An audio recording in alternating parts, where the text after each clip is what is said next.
Amen. Que Dieu vous bénisse. Quand vous chantez, suivez tout au moins celui qui conduit. C'est vrai que maintenant, on met tout sur des panneaux pour que vous puissiez avoir les paroles, parce que tout le monde n'a pas les livres pour chanter. Que Dieu bénisse chacun de nous. C'est encore un plaisir pour nous de nous retrouver cet après-midi dans le cadre de cette convention que nos frères organisent chaque année. C'est vrai, le matin, le Seigneur, par la bouche de son serviteur, notre bien-aimé Frère Yapi, quoi qu'il dise qu'il n'est pas un prédicateur, nous avons des choses simples, dans un langage simple, mais qui doit être compréhensible pour chacun de nous. Alors, peut-être beaucoup ne savent pas la raison pour laquelle il a parlé ainsi. Je pensais qu'il allait faire mention de l'entretien qu'ils ont eu avec un frère par rapport aux différentes écoutes en direct. Parce qu'aujourd'hui, on prétend dire que celui qui n'écoute pas en direct, il ne va pas être enlevé. Et même pourquoi certains se donnent le droit de prêcher quand le serviteur fidèle prudent prêche. Il devait plutôt se taire pour que tout le monde écoute le serviteur fidèle prudent.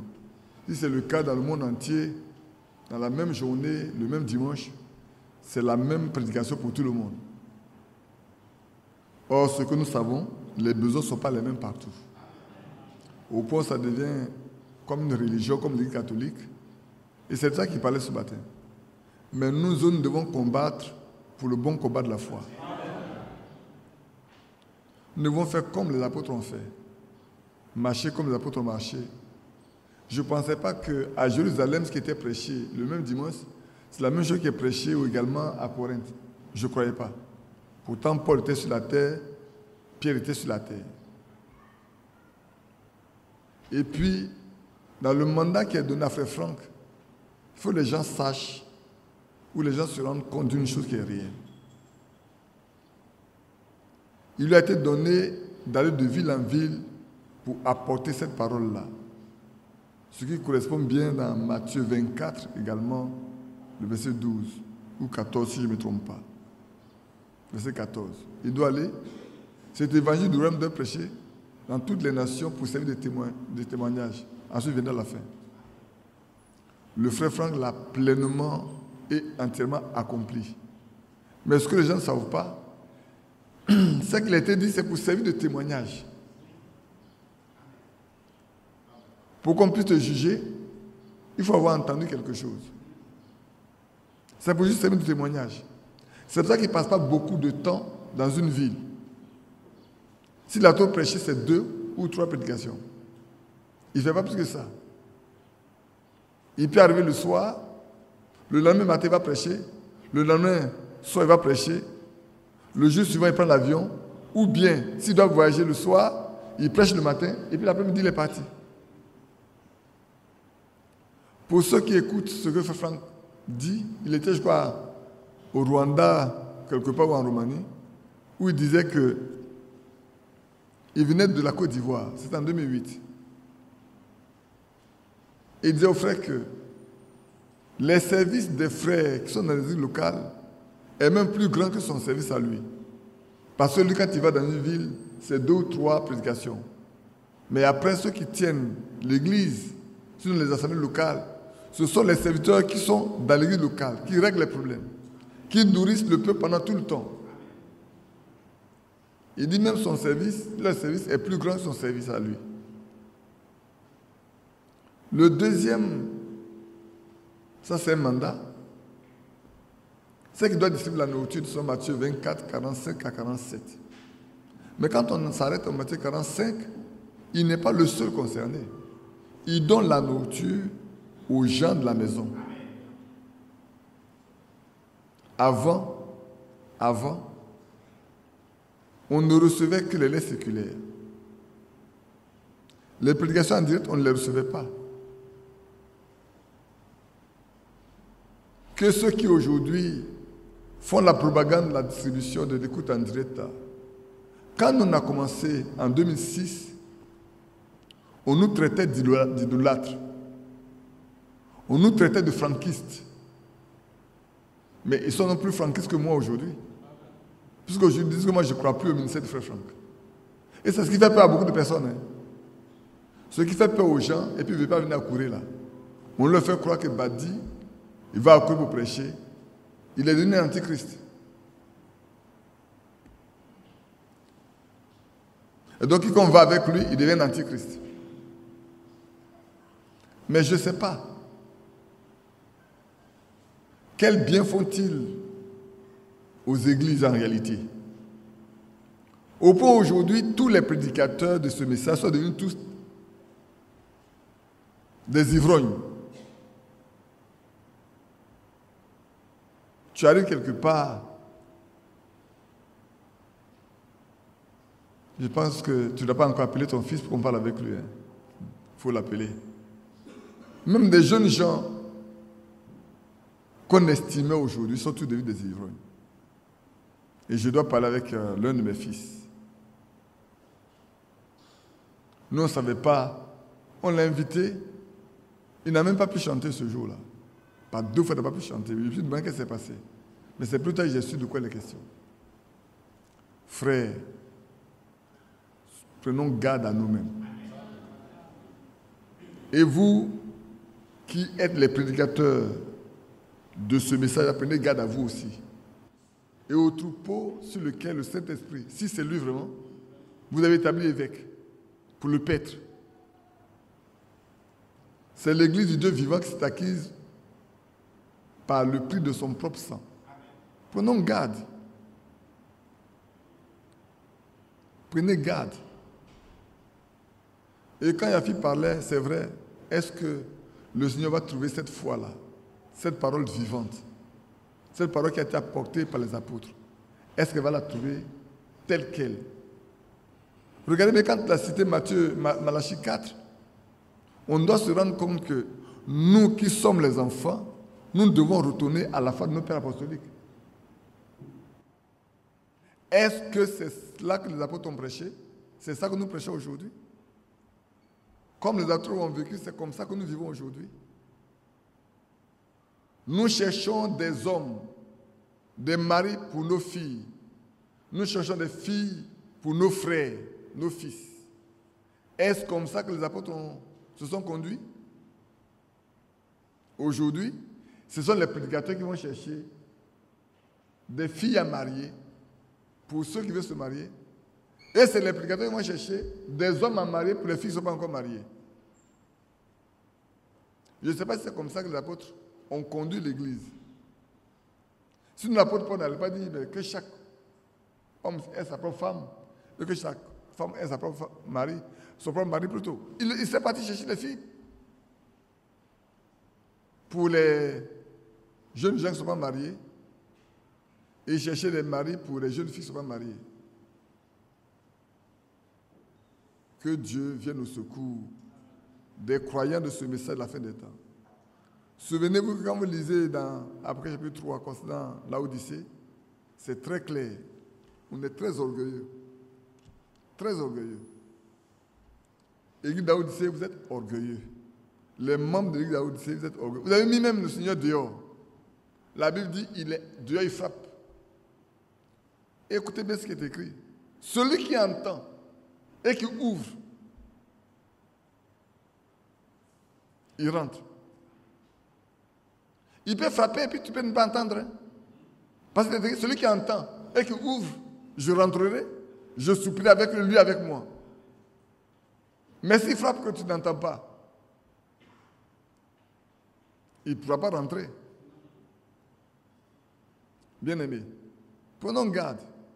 Le temps n'est pas venu pour jouer à la religion. Faites attention à votre propre foi. Ce n'est pas une affaire de collectivité ou de groupe. C'est une affaire individuelle. Très individuelle. Et c'est une affaire d'un petit nombre de personnes.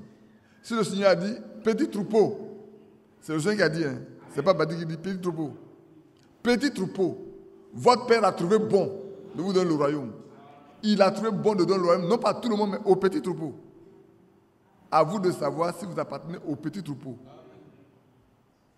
Le jour est venu où chaque enfant qui se dit fils ou fille de Dieu doit s'assurer qu'il fait partie du petit troupeau. Non pas du grand. Le grand groupe là, fuyez ça. L'épouse de Christ est composée d'un petit nombre de personnes. Ce soir, on parlera un peu, peut-être je ne parlerai pas, peut-être 45 minutes ou 1 heure de temps, puis demain on va poursuivre. Depuis un certain temps, je ne cours pas quand je prêche. J'aime aller dans les détails d'un certain nombre de choses pour permettre à chacun de nous, de s'arrêter et de se poser des questions. Parce que c'est le temps. Je ne cours plus comme avant, c'est vrai, je peux passer 2 heures à prêcher à la fois en même temps, et puis j'arrête. Maintenant, une prédication normale qui peut faire 2 heures, je peux prendre 4 heures, 6 heures, parce que je vais aller dans les détails pour aider chacun de nous. Moi, premièrement, ne pensez pas que ça vous prêche premièrement. Je prêche à moi-même premièrement. D'abord, avant. Vous savez, une fois, il m'est arrivé comme ça où je préparais une prédication pour le dimanche. Et quand j'ai commencé, une voix me dit, mais à qui veux-tu enseigner ces choses? J'ai dit, à moi d'abord, Seigneur, à moi le premier. Je vais m'enseigner à moi-même d'abord, premièrement. Et puis ensuite à mes frères. Le prédicateur prêche à lui-même. Parce qu'il passe le temps à méditer, à lire, à regarder. Frère, ça ne sert à rien de venir vous prêcher une chose que je ne peux pas vivre. Ça ne me servira à rien de venir dire une chose que moi-même je n'ai pas vécue. Sinon, à quoi ça vous servira? Faire passer sur un prédicateur, c'est tout. Et puis si demain je me trouve dans la rue, je fais autre chose que ce que j'ai prêché. Vous aurez confiance en moi? Malheureusement, c'est ce qu'on rencontre aujourd'hui. Que Dieu soit en aide à chacun de nous. Levons-nous avant d'approcher la parole, de nous adresser à l'auteur de cette parole-là. Père Céleste, il est agréable pour nous de nous retrouver dans ta présence. David disait que quelques instants seulement dans ta maison vaut mieux que 1000 ans ailleurs. Oui, nous voulons passer ce temps dans tes parvis. Parce que là, dans ta maison, c'est une maison d'instruction, de correction. Une maison dans laquelle, Seigneur, tu nourris, tu parles, tu instruis, tu enseignes, tu reprends, tu exhortes, afin que le pécheur se corrige, se ressaisit, et que le juste soit encore juste. Ce soir, nous nous attendons à toi, Père, afin que tu nous parles comme autrefois. Pierre pouvait dire que dans ces derniers jours-là, si quelqu'un doit parler, que ce soit comme annonçant les oracles de Dieu. C'est pour ça qu'autrefois, les hommes ne parlaient pas par eux-mêmes, mais ils parlaient par le Saint-Esprit envoyé du ciel. Si ce n'est pas le cas aujourd'hui, Seigneur, nous sommes perdus. Parce que ça c'est une réunion d'hommes. Ça c'est seulement un discours humain. Quand à la Pentecôte, Pierre a fini son discours, 3000 âmes se sont données le même jour. Ce qui prouve que ce n'est pas Pierre qui a parlé, c'est Dieu qui a parlé par la bouche de Pierre. De sorte que tous les peuples qui étaient là avaient compris ça dans leur propre langue maternelle. Aujourd'hui encore, nous voulons nous attendre à toi seul, Seigneur, pour que tu parles à chacun de nous. Les besoins sont divers, des uns aux autres. Si tu ne parles pas, personne ne sera satisfait. Tous retourneront insatisfaits avec leurs propres problèmes. Mais Seigneur, si tu parles, tu nous combleras de tes faveurs. Nos problèmes auront solution.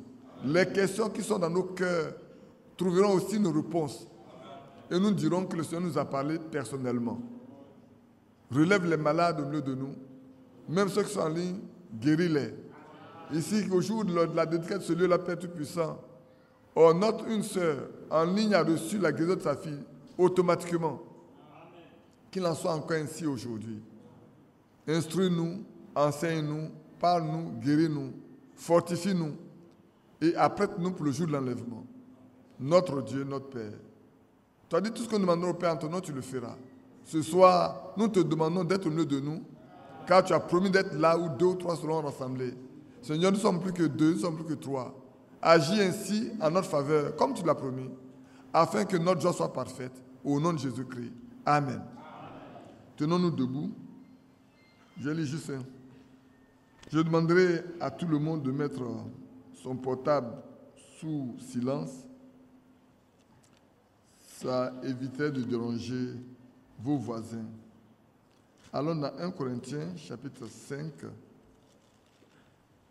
On va le verset 7 et le verset 8.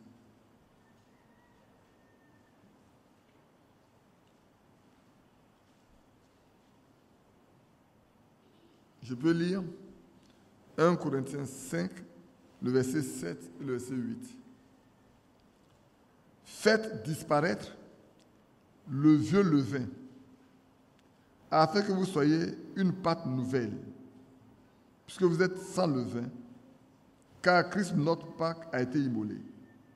Célébrons donc la fête, non avec du vieux levain, non avec un levain de malice et de méchanceté, mais avec les pains sans levain, de la pureté et de la vérité. Que le Seigneur bénisse sa parole. Amen. Asseyez-vous. Si je dois donner un titre, je dirais notre Pâque a été immolé. Pour les frères qui vont écouter, souvent j'aime donner un titre au sujet que nous abordons. Notre Pâque à nous a été immolé. Vous savez, nous sommes dans la période de Pâques. Il y a eu un vendredi, il y a une heure avant, à 15 heures, l'homme de Galilée a été crucifié. Et quand on le lit, à cette heure-là, le soleil a refusé de briller. Il y a eu une obscurité totale sur toute la terre. C'est vrai. Quelqu'un disait ce jour-là, il devait y avoir peut-être 1000 anges assis chacun sur une feuille ou sur une branche, attendant seulement que celui qui était crucifié donne un ordre. Et tout allait changer. Mais s'il donnait un ordre, nous ne serons pas sauvés, nous. Personne n'aurait été sauvé. Mais c'est pour cette heure qu'il est venu aussi. Donc il ne peut pas donner un ordre pour changer le cours de l'histoire. Il savait pourquoi. Parce qu'avant, il pouvait dire, je vais à Jérusalem. Je serai crucifié. Et 3 jours après, je ressusciterai. Les disciples n'avaient pas compris. C'est vrai. La terre a tremblé. La terre refusait de recevoir le sang de son maître. Aujourd'hui, comme le frère disait ce matin, c'est devenu à peu près un jeu.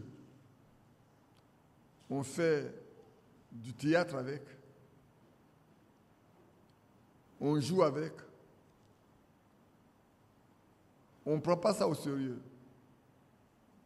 Mais pour les croyants que nous sommes, en commémoration de ce qui s'est passé ce jour-là, à cette heure présente, nous devons savoir que le Fils de Dieu mourait pour nous, pour chacun de nous,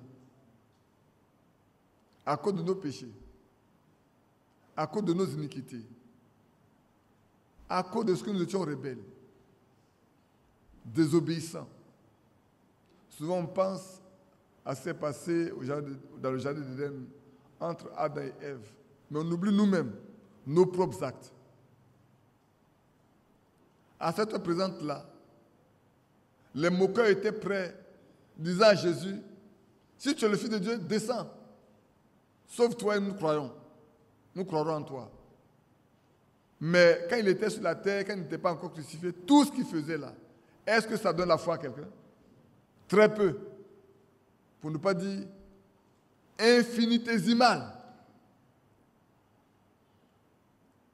Très peu. Beaucoup l'ont suivi, ils ont mangé du pain, ils ont mangé du poisson, mais quand l'heure est venue, il a dit, si vous ne mangez ma chair, ne buvez mon sang, vous n'avez pas de vie en vous, ils ont dit, est-ce que nous sommes des cannibales? Ils sont tous partis. même les 70 qu'il a choisis pour aller prier et chasser les démons et guérir les malades, quand il est arrivé, qu'il a dit ça là, tous sont partis, il ne restait que les 12. Quoi qu'ils aient vu Jésus calmer la tempête, chasser les démons, transformer le pain, le petit poisson, le multiplier, purifier les lépreux. Ils ont vu Bartimée être guéri. C'est vrai. Mais quand l'heure est venue de le quitter, ils sont tous partis. On aurait pu dire aujourd'hui que si nous étions au temps de Jésus, nous ne ferons pas ce que les autres ont fait. Le nous, c'est pas vrai. Si c'était au temps de Jésus, je dit non. Nous, on n'allait pas se mettre avec les autres pour le faire. Bien-aimés, nous aurons fait la même chose si Dieu ne veut pas notre secours. Nous aurons fait exactement comme les autres ont fait. Ceux qui ont crié Hosanna au plus haut des cieux, quand ils rentraient dans Jérusalem, quand l'heure est venue, c'est eux-mêmes qui ont dit crucifie-le. C'est les mêmes qui ont dit crucifie-le. Bien-aimés, c'est ça que le temps est venu. D'éviter d'être dans des groupes. Mais de marcher en ayant le discernement. Regardez bien. On peut parler de Nicodème. Nicodème, après avoir rencontré Jésus, il ne s'est plus mêlé à ce que les autres ont fait. Après avoir eu l'entretien de nuit avec Jésus, il a défendu Jésus. Il a pris position pour Jésus. Il ne s'est plus mêlé au groupe. La preuve en est que quand Jésus est décédé, il a vu ce jeune avec Joseph d'Arimathée pour aller enterrer Jésus. Joseph d'Arimathée s'est pas mêlé aussi. Il y a quelques personnes comme ça qui sont isolées. Quelques femmes, quelques hommes. Beaucoup pensent que c'est un problème de groupe. Parce qu'ils sont israélites. Ils pensent que c'est un problème de tout Israël. Ce n'est pas un problème de tout Israël. Comme vous dites, ce n'est pas un problème de toutes les nations, les gentils. Non. J'aime dire aux frères et aux sœurs, regardez bien frères. Dieu s'est souvenu de nous. Et il a donné ce message. C'est lui qui a dit, j'envoie un message pour précéder ma seconde venue. C'est venu de Dieu lui-même. Ce n'est pas venu d'un homme. Il dit, je donne un message pour préparer ma seconde venue. Frères et sœurs, Dieu ne se trompe pas quand il parle. Et ce message a quitté l'ouest, est revenu vers l'est et est arrivé chez nous. Frères, pour ceux qui sont mathématiciens ou statisticiens, si on calcule la probabilité pour que ce message arrive dans la maison de votre père, et que dans la maison de votre père, vous soyez le seul, ou les deux, ou trois à être convertis, elle est très, très, très faible. C'est pour ça que ce n'est plus le temps de jouer à la religion. Ne disons pas d'avoir reçu le message, ça suffit. Ne disons pas ça. Attachons-nous à voir vraiment qu'est-ce que le Seigneur a dit, quel est le message dont il a parlé. Ce matin, je crois que c'est ce matin ou hier, on parlait, c'est hier, je crois qu'on parlait, hier soir. On disait que le message là, il n'est destiné qu'aux élus. Il n'est pas destiné à tout le monde. Beaucoup viendront, mais seuls les élus comprendront. Seuls les élus. Peut-être que mon introduction est très longue. Je viens d'introduire, je n'ai même pas encore parlé. Seuls les élus, hein. Ce qui fait que, frère, vous allez être au milieu d'un groupe. Si vous êtes élu, les autres ne vous comprendront pas. Vous serez un oiseau rare. Vous serez étranger aux autres. Parce que vous comprenez un langage que les autres ne comprennent pas. Regardez quand le Seigneur est venu, il a posé la question à ses disciples. Que les gens disent que je suis quoi? Je suis qui? Il dit, les gens disent que tu es Élie. L'autre dit que tu es le prophète. L'autre tu es ceci. Il dit, mais et vous-même? Qui dites-vous que je suis? Vous, qui faites partie de l'eau là, qui marchez avec moi, qui vivez avec moi là. Que pensez-vous que je suis? Qui? Vous pensez que tout le monde a pu parler? Parmi les 12 là. Il y a un seul qui a dit, écoute, nous on sait que tu es le Fils du Dieu vivant. Tu es le Christ, le Fils du Dieu vivant. Il dit, ce n'est pas la chair et le sang qui te l'ont révélé, mais mon Père qui est dans les cieux. En d'autres, parmi tous ceux qui sont là, n'avaient pas la révélation. Il y avait un seul qui avait la révélation. Et c'est lui qui devait avoir la révélation. Pourquoi? Parce que plus tard, les clés du royaume vont lui être remises. Et celui-là, regardez bien frère, et celui-là, quand tout le monde a fui, il a été le seul courageux. Il a voulu jouer au brave. Mais le ciel l'avait déjà prévenu. Il dit même quand tout le monde te fuira, moi je ne t'abandonnerai pas. Il dit, Pierre, sache que le diable t'a réclamé pour te cribler comme du froment. Mais je prie pour toi. Je prie pour toi pour que tu ne suives pas la mauvaise voie. Parce que frère, le reniement de Pierre n'est pas plus petit que le reniement de Judas. Mais c'est une question de prédestination. Judas était appelé fils de l'iniquité depuis longtemps. Il est né fils de la perdition. Pierre n'est pas né fils de la perdition. Il est un élu. Ce qui fait que, frère, ces faiblesses nous enseignent aujourd'hui. Les faiblesses de Pierre enseignent les élus. Et il est parti s'asseoir. Il dit, avant que le corps ne chante, tu mourras déjà régné 3 fois. Pierre dit non. Mais il oublie qui est en face de lui qui lui parle. Celui qui lui a dit, vous avez péché pendant tout le temps, toute la nuit, vous n'avez rien trouvé. Avancez un peu à l'eau profonde. Et puis jetez votre filet. Pierre a dit, tu sais, nous sommes les maîtres de la pêche sur ce lac-là. On connaît tous les environs. Les heures, les jours, les mois. On sait dans quelle direction il faut aller pour pêcher tel type de poisson. À tel pays, il faut aller ici pour pêcher tel type de poisson. On est passé partout. Mais on n'a rien trouvé. Mais comme tu as parlé, on va écouter. Écoutez-le. Frère, écoutez-le. N'écoutez pas un homme, écoutez-le. Laissez Dieu parler à votre cœur et écoutez-le. Et dit comme tu parles, c'est toi qui parles. On va écouter. Et quand ils ont lancé le filet, ils ont dû recours à leurs voisins, à leurs compagnons de service, pour venir les aider, pour ne pas qu'ils chavirent. Mais vous savez qu'ils ne pouvaient pas chavirer, parce que le ciel était dans leur bateau. Ils ne pouvaient pas chavirer, le maître était dans leur bateau. Et quand Pierre a vu ça, il a dit, il faut te retirer de moi, je suis un pécheur. Parce que ce qu'on vient de voir là, jamais n'a eu ça. Hein. C'est pour la première fois que ça arrive. Jamais ça a eu lieu. Malgré tout ça, regardez bien frère, malgré tout ce que Pierre a vu avant, au dernier moment même, Pierre encore luttait avec son maître. Il dit même quand tout le monde va t'abandonner, moi je ne vais pas t'abandonner. Il dit même quand le corps ne va pas chanter 3 fois. Hein.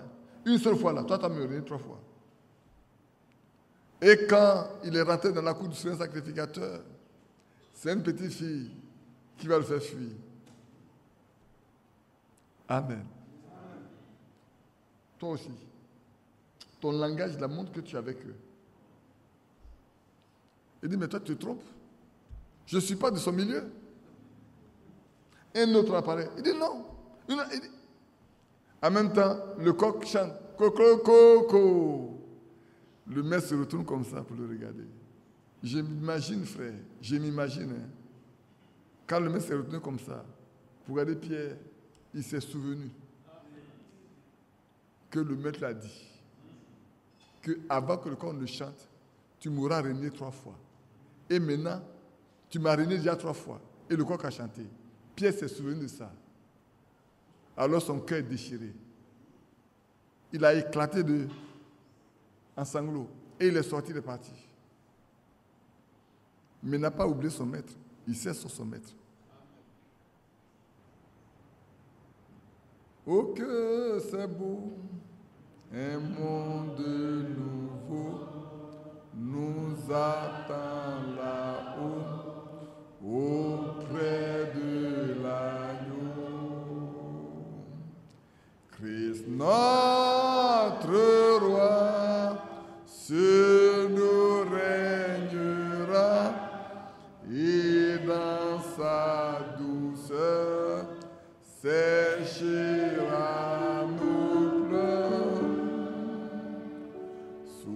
Son regard ayant notre part à la joie du Maître, il nous fera naître.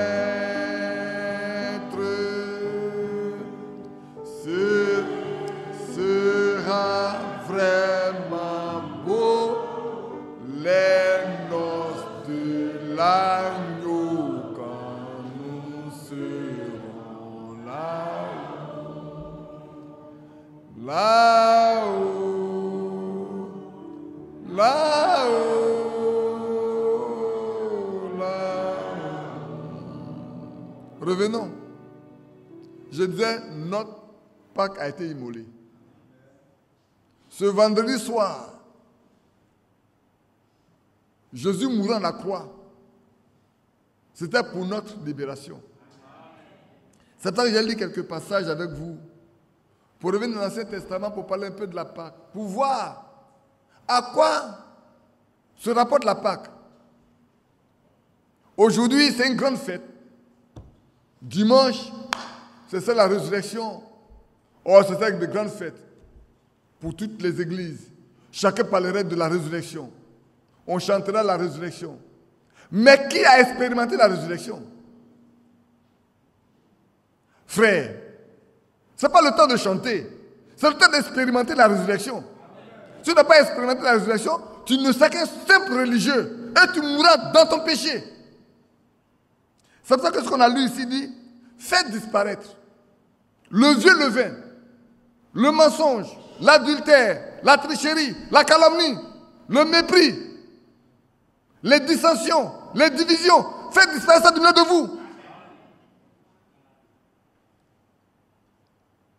C'est du vieux levain, afin que vous soyez une nouvelle pâte. Frère, c'est le temps d'être une nouvelle pâte en Christ. Celui qui n'a pas encore expérimenté la vie de Jésus en lui, il peut être un beau religieux, il peut s'asseoir là pendant des années, il ne verra rien de Dieu. Même quand Dieu fera de grandes choses, il ne comprendra pas. Donc ce n'est pas les choses simples qu'il va comprendre. C'est le temps, frère. Asseyez-vous bien.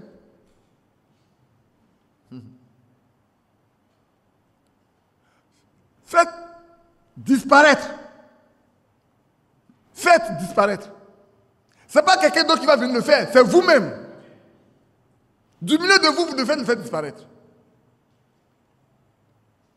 Vous ne devez pas garder des vieilles choses sales au milieu de vous.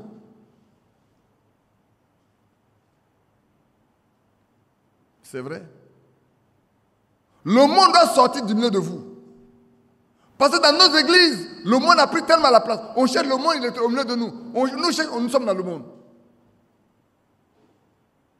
La fois de neige, je parlais, je disais, une soeur qui avait un problème, ça m'avait tellement de problèmes, qu'elle voulait même divorcer parce qu'elle est choquée par le comportement de tout le monde. Et parlant à des supposés être des sœurs, j'ai dit bien des supposées sœurs. Elle dit, mais c'est pour ça que je veux divorcer. Nous, on est tous dedans où? C'est dans ça qu'on est. C'est dans ça qu'on est. On est fiers. Et on dit qu'on va à l'église. On dit qu'on est dans le message. Frère, écoutez-moi, arrêtez un instant. On dit qu'on est dans le message. Et le message, c'est celui dont le Seigneur a parlé. Il dit, je vous envoie un message pour préparer ma seconde venue. C'est dans ce message que vous êtes. Ce que Dieu envoie pour préparer dans son seconde venue là, c'est dans ça que vous êtes et vous vivez comme ça. Il va vous trouver comme ça, il va être heureux, il va vous prendre avec ça. Frères et sœurs, mais ressaisissez-vous. Il est plus tard que vous le pensez. Il est plus tard que vous ne le pensez. Frères, ressaisissez-vous. Si Dieu a dit, c'est comme au jour où le Seigneur venait sur la terre la première fois. Voici Jean-Baptiste qui vient. On lui pose la question, il dit, je suis la voix qui crie dans le désert. Aplanissez le chemin du Seigneur. Il dit, c'est moi qui suis la voix dont Isaïe a parlé. Les pharisiens ne connaissaient-ils pas ce passage? Les sadducéens ne connaissaient pas ce passage? Les docteurs de la loi ne connaissaient pas ce passage? Mais qui a cru en lui? qui a accepté que Jean-Baptiste était cette voie-là. Mais s'ils revenaient dans Matthieu 3, ils allaient comprendre qu'il est juste là pour introduire le Seigneur. Ils allaient faire attention, ils allaient comprendre que la voix d'Ésaïe 40 vient avec Matthieu 3. Ils essaient de saisir la paix pour dire, prenons garde, l'heure est venue de nous redresser. Mais ils n'ont pas fait attention à ça. Ils sont restés accrochés à leur religion. Ils sont restés accrochés à ce que disent les chefs de leurs églises. Et frère, écoutez-moi bien. Beaucoup ont eu tellement peur que même quand ils ont cru, pour ne pas qu'on les chasse de leur synagogue, ils sont restés accrochés là. Au juste la même chose qui se passe aujourd'hui. Même quand on se rend compte que la chose est fausse, mais de peur qu'on ne nous chasse, on reste accroché là. Mais qui perd? C'est vous qui perdez, c'est votre âme que vous perdez, frère. Je suis malheureux quand on dit, si frère Badi était là, les choses n'allaient pas se passer ainsi. Badi de qui? Badi a son âme, vous avez votre âme. Si vous voulez mourir avec votre âme, ça vous regarde. Sauvez-vous pour votre vie. Faites comme Lot. Courez dans la montagne. Laissez la vallée. Sortez de Sodome et Gomorrhe. Vous vivez dans Sodome et Gomorrhe aujourd'hui.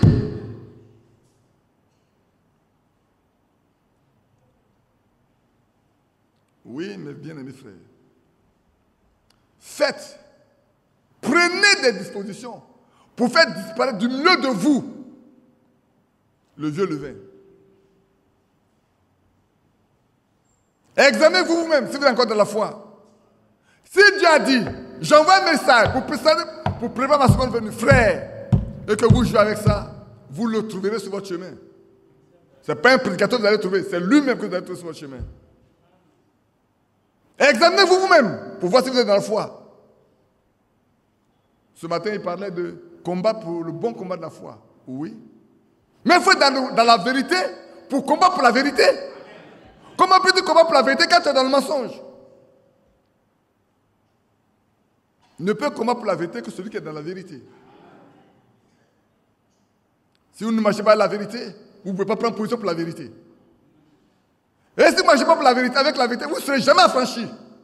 Il y a une seule chose qui vous affranchit, vous connaîtrez la vérité, elle vous affranchira. Mais si vous marchez à le mensonge, vous serez toujours lié à vie et à mort. Frère, reconnaissez la vérité pour être affranchi. Jetez Dieu à la peur. On en parlera tout de suite, peut-être demain matin. Si je n'aborde pas cet aspect ce soir, je vous ai dit, je vais parler pendant 45 minutes, j'ai déjà, bientôt, je vais faire 1 heure de temps. Il n'y a même encore rien dit, je suis sûr de ce verset. On n'a pas encore lu l'Ancien Testament pour faire vous voir de quoi il est question. Notre Pâque a été immolé. Si votre Pâque est immolé, frère, le péché doit sortir du milieu de vous. Mais c'est vous qui devez le faire disparaître. Quelqu'un d'autre ne viendra pas le faire. C'est vous qui devez prendre la décision de le faire. Dans vos maisons, dans vos vies personnelles, dans la vie de vos enfants. Frère, le temps est venu de laisser Dieu purifier toutes choses. Soyez purs. C'est la fois dernière je parlais, j'ai dit, après chapitre 22, j'ai lié ça juste là.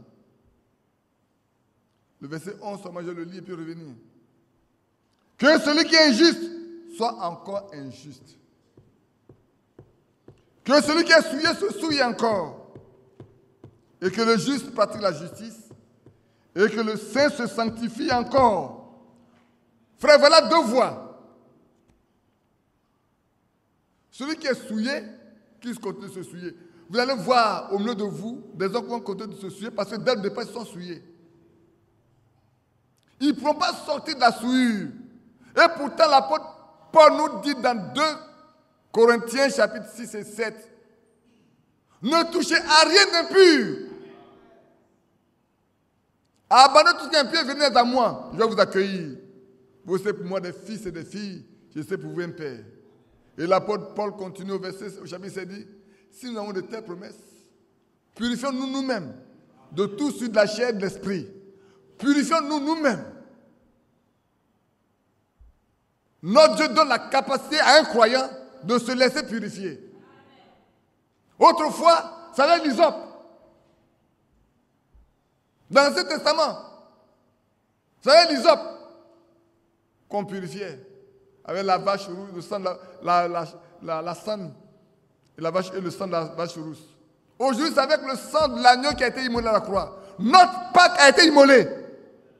Le sang a été versé. Le sacrifice a eu lieu. Il n'est plus permis de demeurer dans le péché, frère. Nous pouvons être libérés du péché. Des gens qui disent vont à l'église et qui vivent dans le mal. Ils prennent plaisir au mal. Et le matin, ils peuvent se lever et dire je vais à l'église, ils vont chanter des cantiques. Vous chantez à qui? Et vous trompez qui? Bien-aimé, vous trompez qui? Vous vous trompez vous-même. Vous ne pouvez pas tromper Dieu. Il est écrit, nous sommes tous nus et à découvert à celui à qui nous devons rendre compte. Frère, vous êtes nus. Sœur, vous êtes nus. Vos pensées sont nues. Avant qu'une seule pensée ne frappe votre conscience, Dieu la sait. C'est dans Psaume 139.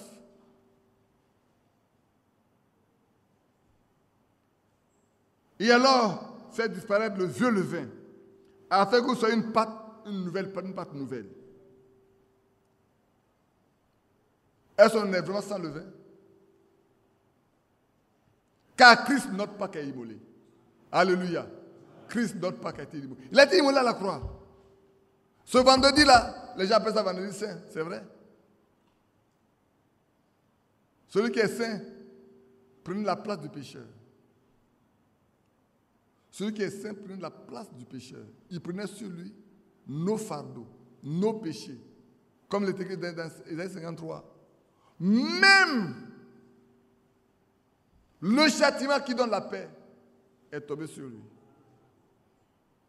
Le châtiment qui me donne la paix, le châtiment qui est censé te donner la paix est tombé sur lui.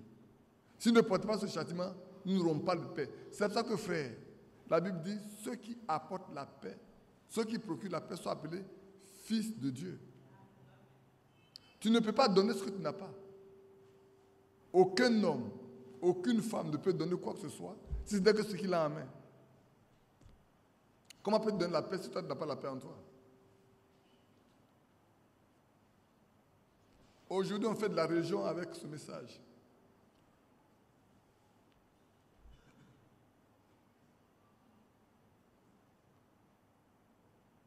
Les gens appellent ici, vous permettez de prêcher quand Frère Franck prêche. C'est ce que Dieu a dit. Dieu a établi 5 ministères de la parole pour amener l'Église à la perfection. Et vous voulez priver. Regardez bien, frère. J'en parlais dimanche passé. L'apôtre Paul seul a exercé comme des ministères. 3. Il a exercé le ministère d'évangéliste, de docteur et d'apôtre. Quand vous lisez dans 1 Corinthiens 12, 28, il est écrit quoi? Dieu a établi premièrement dans ce livre quoi? 1 Corinthiens 12, je vais vous le lire.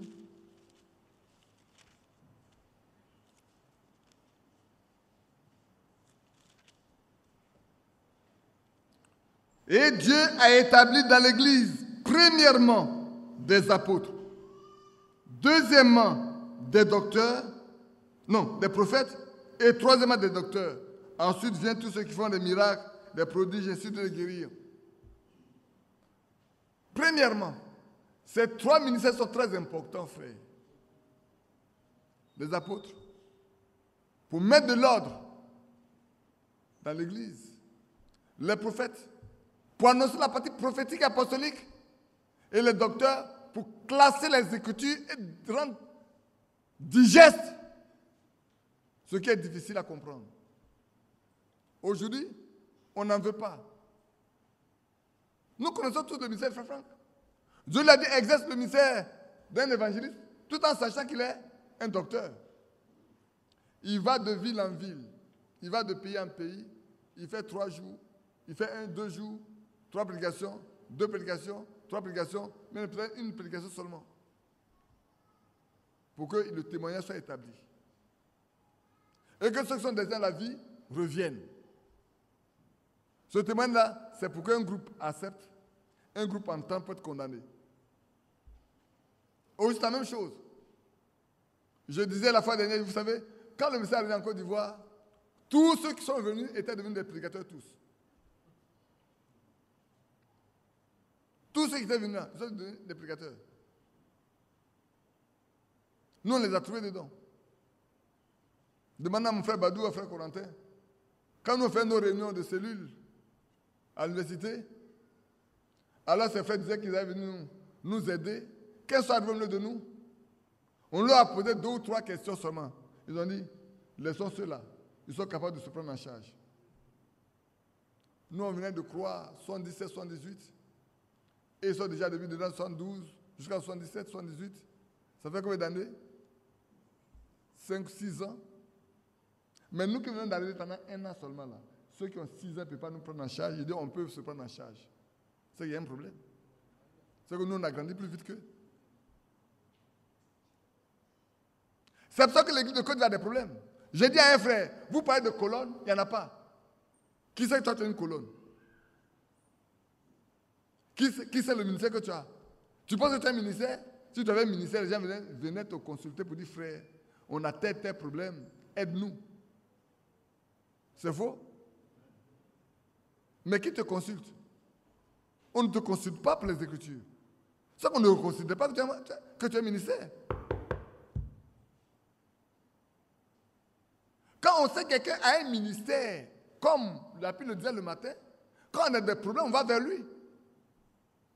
C'est pour ça que, frère, il est temps que, comme l'Api a demandé, il est temps que vous sachiez qu'est-ce que vous mangez. Tout bon apporte un bon fruit. Tout mauvais apporte de bons fruits. Et le Seigneur dit, c'est à leurs fruits que vous les reconnaîtrez. Ce n'est pas la prédication. Hein. L'application là, écoutez-moi bien, l'onction peut venir sur lui. Il va finir de prêcher, mais quand il va sortir, vous allez voir comment il va vivre. C'est ça qui fait la différence. Judas pouvait prier pour les malades, chasser les démons, mais quand il sortait, il était un voleur. Aujourd'hui, nos prédicateurs courent après de l'argent. Vos vies ne les intéressent pas du tout, vos âmes ne les intéressent pas du tout. Soyez nombreux, payez la dîme, ils vont vivre. Après, pour vos âmes, on verra après. C'est la preuve qu'eux-mêmes, là, ils n'ont pas, leur âme ne leur dit rien. Parce que leur âme leur dit quelque chose, l'âme de leurs enfants leur dit quelque chose, l'âme de leur femme leur dit quelque chose, vos âmes à leur coûter cher.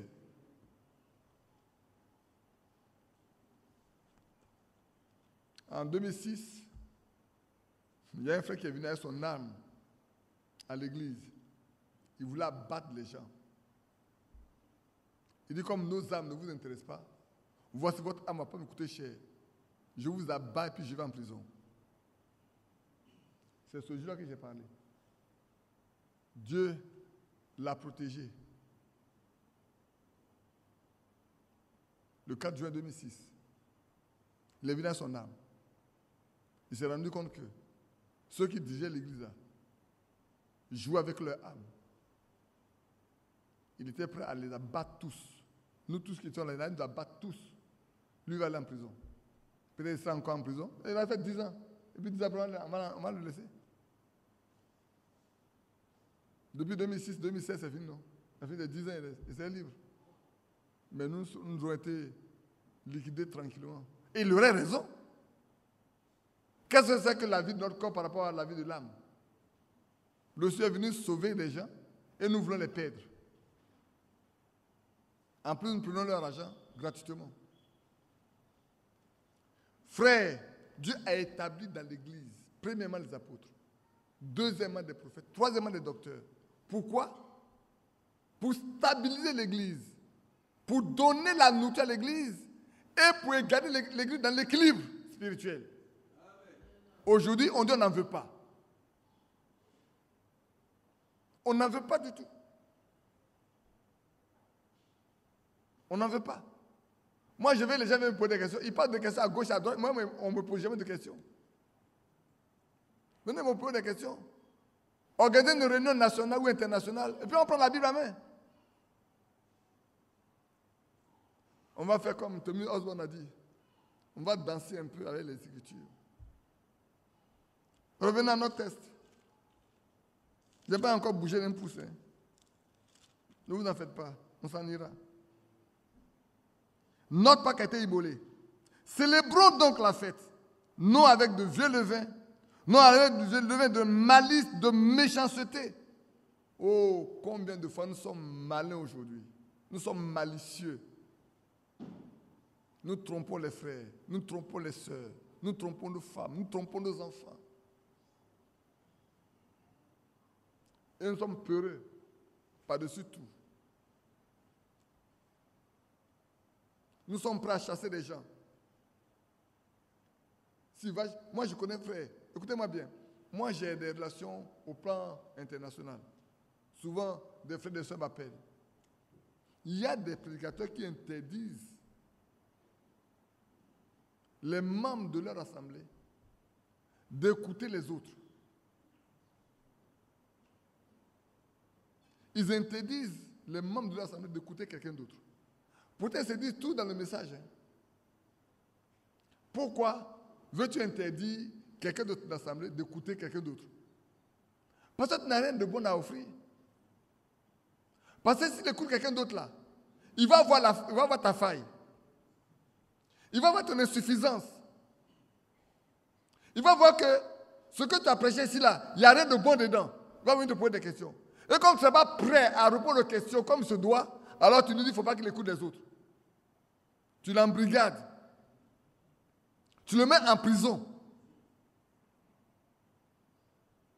Ne vous laissez pas emprisonner. Ne vous laissez pas emprisonner. Aucun n'est mort pour vous, ce n'est que Christ. C'est Christ qui est mort pour chacun de nous. Mais frère Branham, c'est Christ qui est mort pour lui. Frère, c'est Christ qui est mort pour lui. Le même Christ est mort pour eux, c'est le même Christ qui est mort pour moi aussi. Et pour vous aussi. C'est un ministère que Dieu l'a donné. C'est un mandat que Dieu lui a donné. C'est ça. Ce mandat, je le respecte. Mais nous sommes frères. Nous sommes frères. Ce qui a été promis, c'est la vie éternelle. Il a la vie éternelle, j'ai la vie éternelle. Ce n'est pas lui qui donne, ce n'est pas moi qui donne. Il y a un qui donne la vie éternelle, c'est Jésus-Christ. Ceux qui écoutent ma voix, ceux qui écoutent ma parole et qui croient en celui qui m'a envoyé, ceux qui écoutent ma parole et qui croient en celui qui m'a envoyé, a la vie éternelle. Le Seigneur priant pour nous, en priant pour les apôtres, il a dit, pour ses disciples, dit, je prie non pas pour eux seuls, mais aussi pour ceux qui croiront à moi par leur parole. Le Seigneur a prié pour toi. Si tu crois au moins de la parole que les apôtres ont donnée, sache qu'il a prié aussi pour toi. Et qu'il veut que tu sois un avec lui, comme lui il est un avec son Père. Jean 17, verset 17 au verset 23. Vous comprenez? J'ai l'impression que je suis dans un cimetière ce soir. Hein? Ah, ça rentre bien. J'ai passé dans deux cryptes, alléluia, gloire à Dieu. Comme mange bien, on dit, donne-moi des verres, donne-moi un verre, donne-moi une fourchette, donne-moi un couteau. Parce que je mange bien. Après, frère Barlier, soyez transpercés de part en part par la parole de Dieu. Que vous soyez transpercés. Quand on vous regarde là, on réagit sur la parole, on réagit sur la parole, on réagit. C'est ça que vous devez être aujourd'hui. Frère, aujourd'hui, dans ce que nous devons être là, c'est que si on pose notre vie sur la Bible, on doit être superposé à la Bible. Aussi longtemps on ne peut pas être superposé à la Bible, c'est que nous avons fait face aux routes.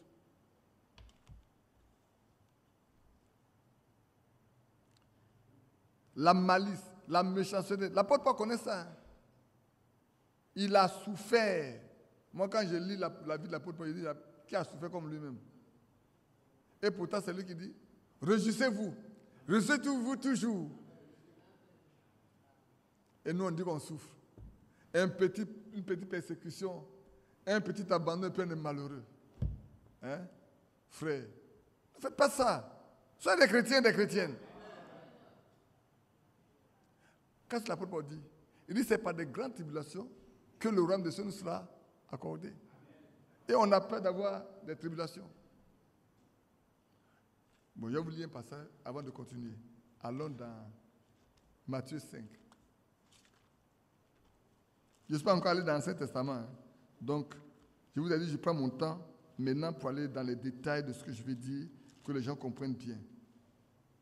Je lis Matthieu 5, je lis le verset 11 et 12 seulement, les deux versets. Heureux serez-vous lorsqu'on vous outragera, qu'on vous persécutera, qu'on dira forcément de vous toutes sortes de mal à cause de moi. Réjouissez-vous et soyez dans l'allégresse, parce que votre récompense sera grande dans les cieux. Car c'est ainsi qu'on a persécuté les prophètes et qui ont été avant vous. Pourquoi vous voulez que ça soit différent? Pourquoi vous voulez avoir une vie qui soit différente de ce qui s'est passé avec les prophètes d'autrefois? Si c'est différent, vous n'aurez pas la même récompense. Si vous êtes dans la vérité, frère, on dit celui qui vit pieusement sera comment? Persécuté. Si on ne vous persécute pas, c'est que vous n'êtes pas dans la vérité. Jésus n'a pas été accepté dans la synagogue parce qu'il était la vérité. Il n'a pas été accepté au milieu de qui que ce soit. Le message même n'a pas été accepté par les religieux parce que c'est la vérité. Et vous voulez être accepté par tout le monde. C'est que vous n'êtes pas dans la vérité. Celui qui est dans la vérité ne peut pas être accepté par tout le monde. Ne peut être accepté que par celui qui est dans la vérité. Parce que dans le même esprit. Je l'ai dit au départ, non? Vous connaîtrez la vérité, vous serez affranchis par la vérité. Et ne peut être dans la vérité que celui qui est destiné à être dans la vérité. N'ayez pas peur qu'on vous chasse. Je sais qu'il y en a qui sont venus ici, là. Oh oui, frère Badi a prêché. Ah oui, c'est lui qui a prêché. Ah donc tu as peut-être écouté l'Antichrist. Mais quand on se met face à face, je me demande, ils ont gagné combien d'âmes au Seigneur pendant cette période-là? Moi, j'ai bâti toujours. Est-ce que j'ai bâti là? Ils ne vont pas dans le monde. Leur vie même est plus solide que ceux qui ont été baptisés avant eux. Vous connaîtrez la vérité vous affranchira. Aujourd'hui, comme il a pu dire le matin, il y en a qui trouvent des arguments pour ne pas venir à courir. Comme si à courir c'est Badi, Badi c'est à courir. À courir c'est Badi, Badi c'est à courir. Je veux qu'on organise une réunion nationale et qu'on me convoque. Et je veux voir qui croit au ministère que Dieu doit faire, Franck. J'ai des questions précises à poser à tout le monde. Mais ils ont peur, ils ne peuvent pas poser. Il n'y a pas un homme qui se dit vraiment chrétien capable de réunir les gens. Ils n'ont qu'à le faire.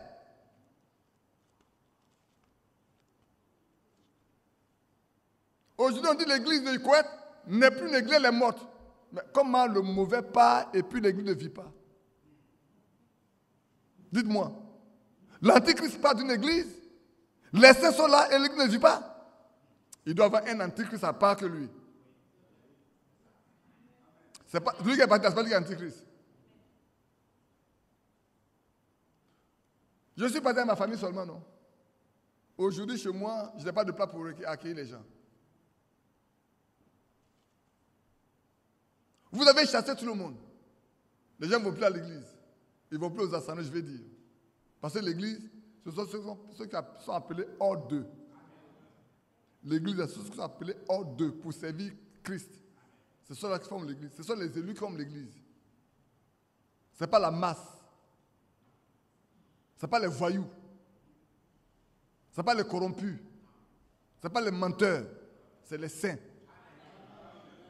Ce sont les saints qui forment l'église. Alors je dis au frère, on dit, frère, tu as dit que cette église aussi est une partie de l'épouse de Christ. Je dis oui. Mais de quoi il est question?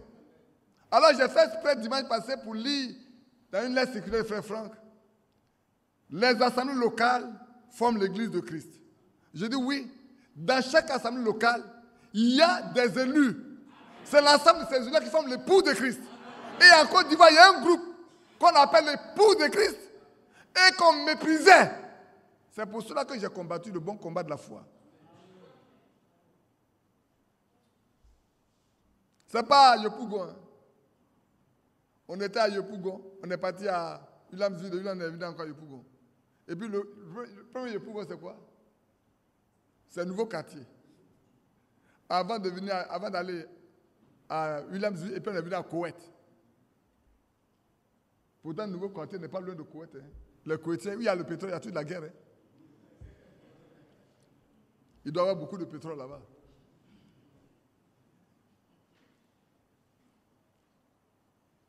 Les Américains se battent au Koweït, les Français se battent là-bas parce qu'il y a le pétrole. Et chacun va être propriétaire du pétrole. Vous savez, les gens veulent être propriétaires du pétrole. Vous me comprenez bien? Amen. Vous comprenez bien? Ne riez pas. Alors, on revient à notre passage là, et puis après on va aller rapidement. J'ai juste quelques petits passages à vous lire. Vous avez lu les Écritures, non? Soyez tranquille, on va les lire tout de suite. Oui. Maintenant qu'on a lu 1 Corinthiens 5, allons lire Hébreux chapitre 11. Allez voir. J'y suis déjà même. Hébreux 11.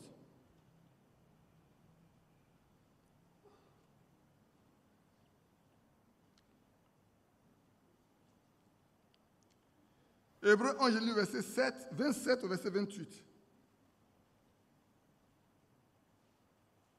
C'est par la foi qu'il quitta l'Égypte, sans être effrayé de la colère du roi, car il se montra ferme, comme voyant celui qui est invisible. C'est par la foi qu'il immola la Pâque et fit l'aspersion du sang, afin que l'exterminateur ne touche pas au premier-né des Israélites. Amen. Amen. Vous n'avez pas compris. Comme vous n'avez pas compris, je le relis pour vous. Il y a des choses importantes dedans. Verset 26. Non, verset 27. C'est par la foi. Le matin, le frère appelle de la foi. C'est par la foi. Par la confiance qu'ils ont eue dans la parole de Dieu. Par la confiance qu'ils ont eue dans ce que Dieu a dit à Moïse.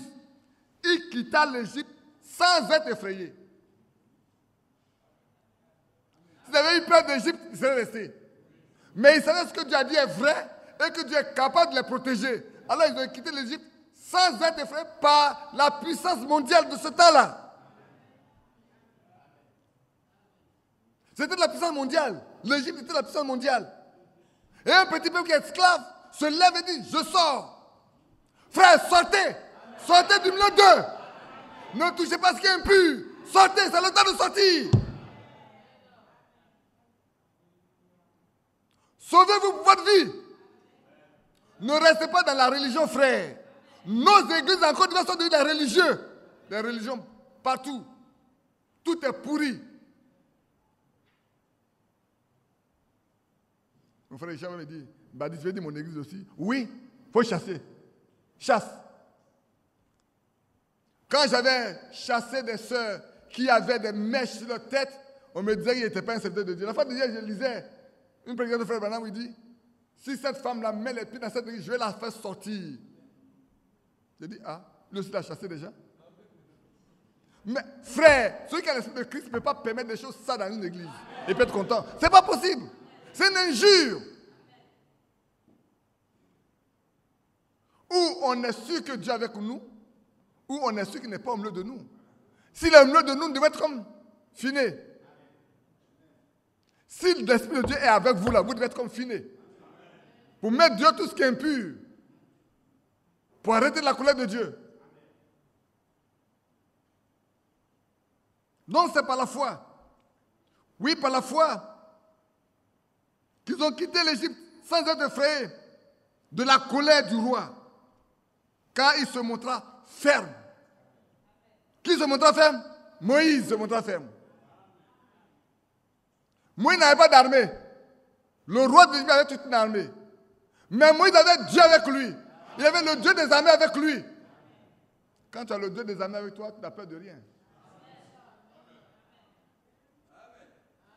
Quand tu as la vérité avec toi, frère, c'est ceux qui auront peur de toi. Je dis aux frères, organisez des réunions, on va se rencontrer. Vous dites, il y a prêché faux.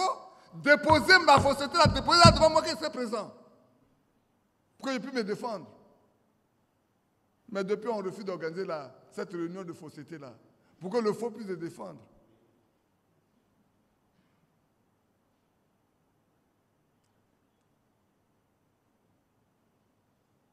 Lolo Richard, quand vous allez organiser cette réunion là, moi je vous attends. Hein.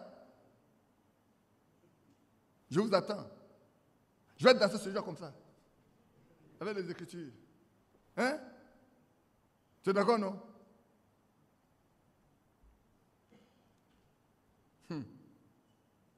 Ça sera beau ce jour-là. Hein? Oh.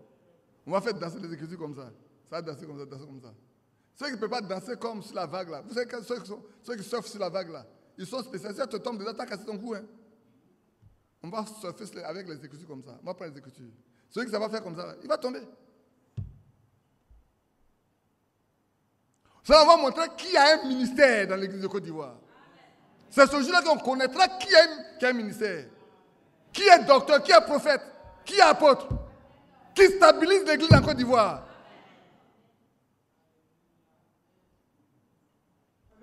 Deux ans suffit pour que toute l'église tombe. C'est malheureux. Il n'y a pas un homme qui se lève pour dire allons combattre pour la vérité. Il n'y en a pas. Quand on se lève pour combattre pour la vérité. Vous avez peur? N'ayez pas peur. Réjouissez-vous simplement. Priez pour que ce jour arrive. Ce jour-là, vous tous ne restez pas dans votre église. Venez à Abidjan. Si c'est Yam Sokro, s'il veut, nous avons organisé dans un terrain comme il veut, un terrain neutre, nous avons organisé comme il veut. Sinon, je leur offre à courir. Là où vous pouvez avoir un endroit pour dormir, et puis ça serait bon. On a le monde de transmettre ça dans le monde entier. Nous qu'à venir. Moi, j'ai hâte de voir ce jour-là.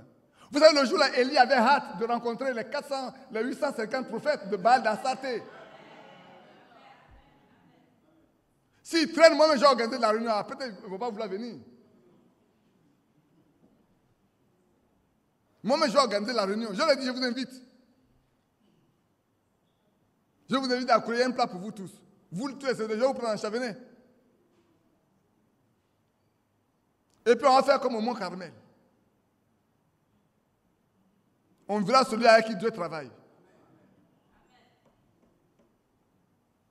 Soyons certains de Dieu. Hein. Frères, soyons certains de Dieu. Si on laissait les gens venir ici, les gens ne vont plus aller dans leur église. C'est pour ça qu'ils empêchent les gens de venir ici. Ceux qui sont venus ici avec des questions, ils sont tous partis à leur pensant qu'ils avaient posé une seule question. Donc Mélou est venu ici avec plusieurs questions, il n'a pas posé une seule question, il est parti sans question. Il dit, je suis Dieu, il dit, les hommes posent des questions, Dieu répond par sa parole. Il est venu appeler Don Mélou, demander, quand tu es parti à courir là, tu as posé une question que ça frère Badi, il va te dire non. Mais toutes les questions, Dieu répond, il va te dire oui. S'il est honnête, il va vous dire oui.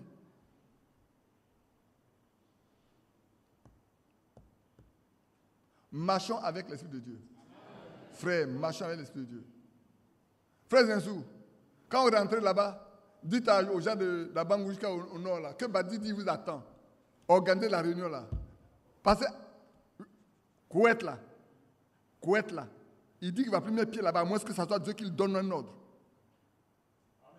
Dites-le ça. Badi dit il ne mettra plus pied à moins que Dieu donne un ordre du ciel. Sinon il ne met plus pied là-bas. J'ai attendu pendant 2 ans pour qu'on me convoque là-bas pour en parler. Personne ne peut venir. Ni de l'intérieur, ni de l'extérieur. Ils n'ont qu'à venir. Pour qu'on montre ce que Frère Branham a prêché, ce que Frère Branham a prêché. Sur les prêtres d'époux et époux là, on va leur montrer ça. Sur la Sainte-Sainte, on va leur montrer ça. Sur le problème du mariage des veuves, des jeunes veuves, on va leur montrer ça. On va lire la Bible avec eux. C'est fini? La Sainte-Sainte aussi, on va parler de ça, non? C'est ça aussi, oui. J'ai pris la question, dit, donne-moi une seule écriture dans la Bible. Une seule écriture dans la Bible qui donne la composition du pain de la Sainte-Seine. Et je vais me mettre à genoux pour que vous priez pour moi.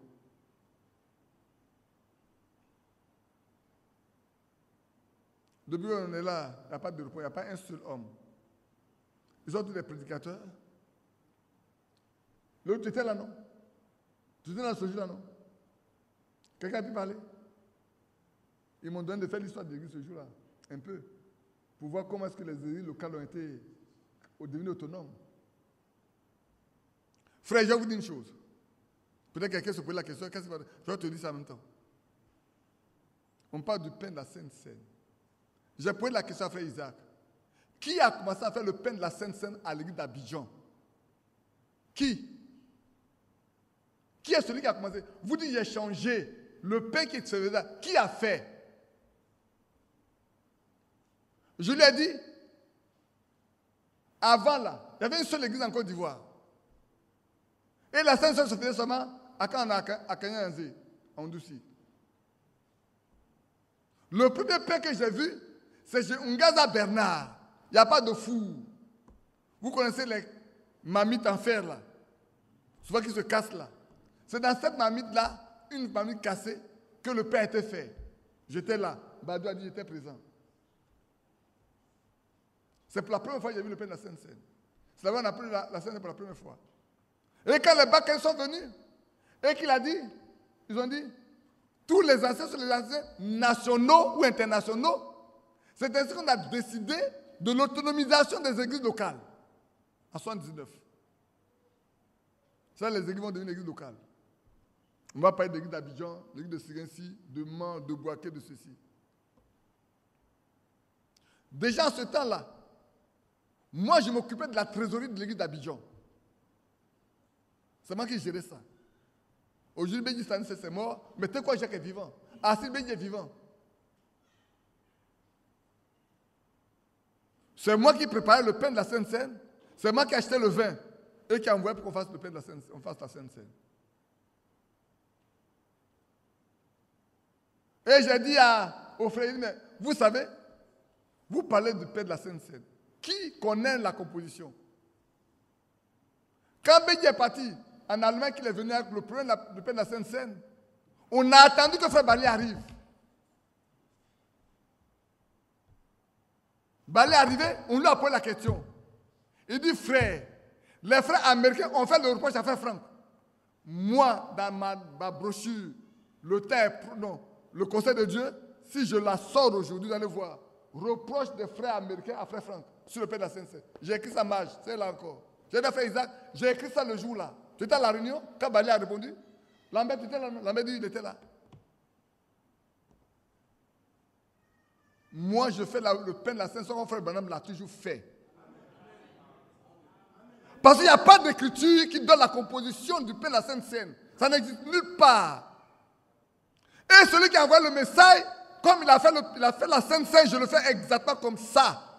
Vous partez sur le site de Krefeld, non, de Jeffersonville, ça existe là-bas, en anglais et en français.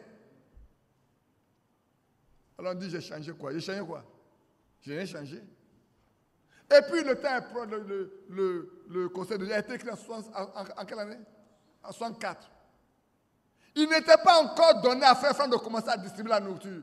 Quand frère Isaac dit que frère Franck, frère Branham était vivant, frère Branham a le temps de lire, puis il n'a pas lu ce que les choses, comment on appelle, Pellegrini a écrit. Il n'a rien lu. Est-ce que frère Franck lui a envoyé ça pour lire?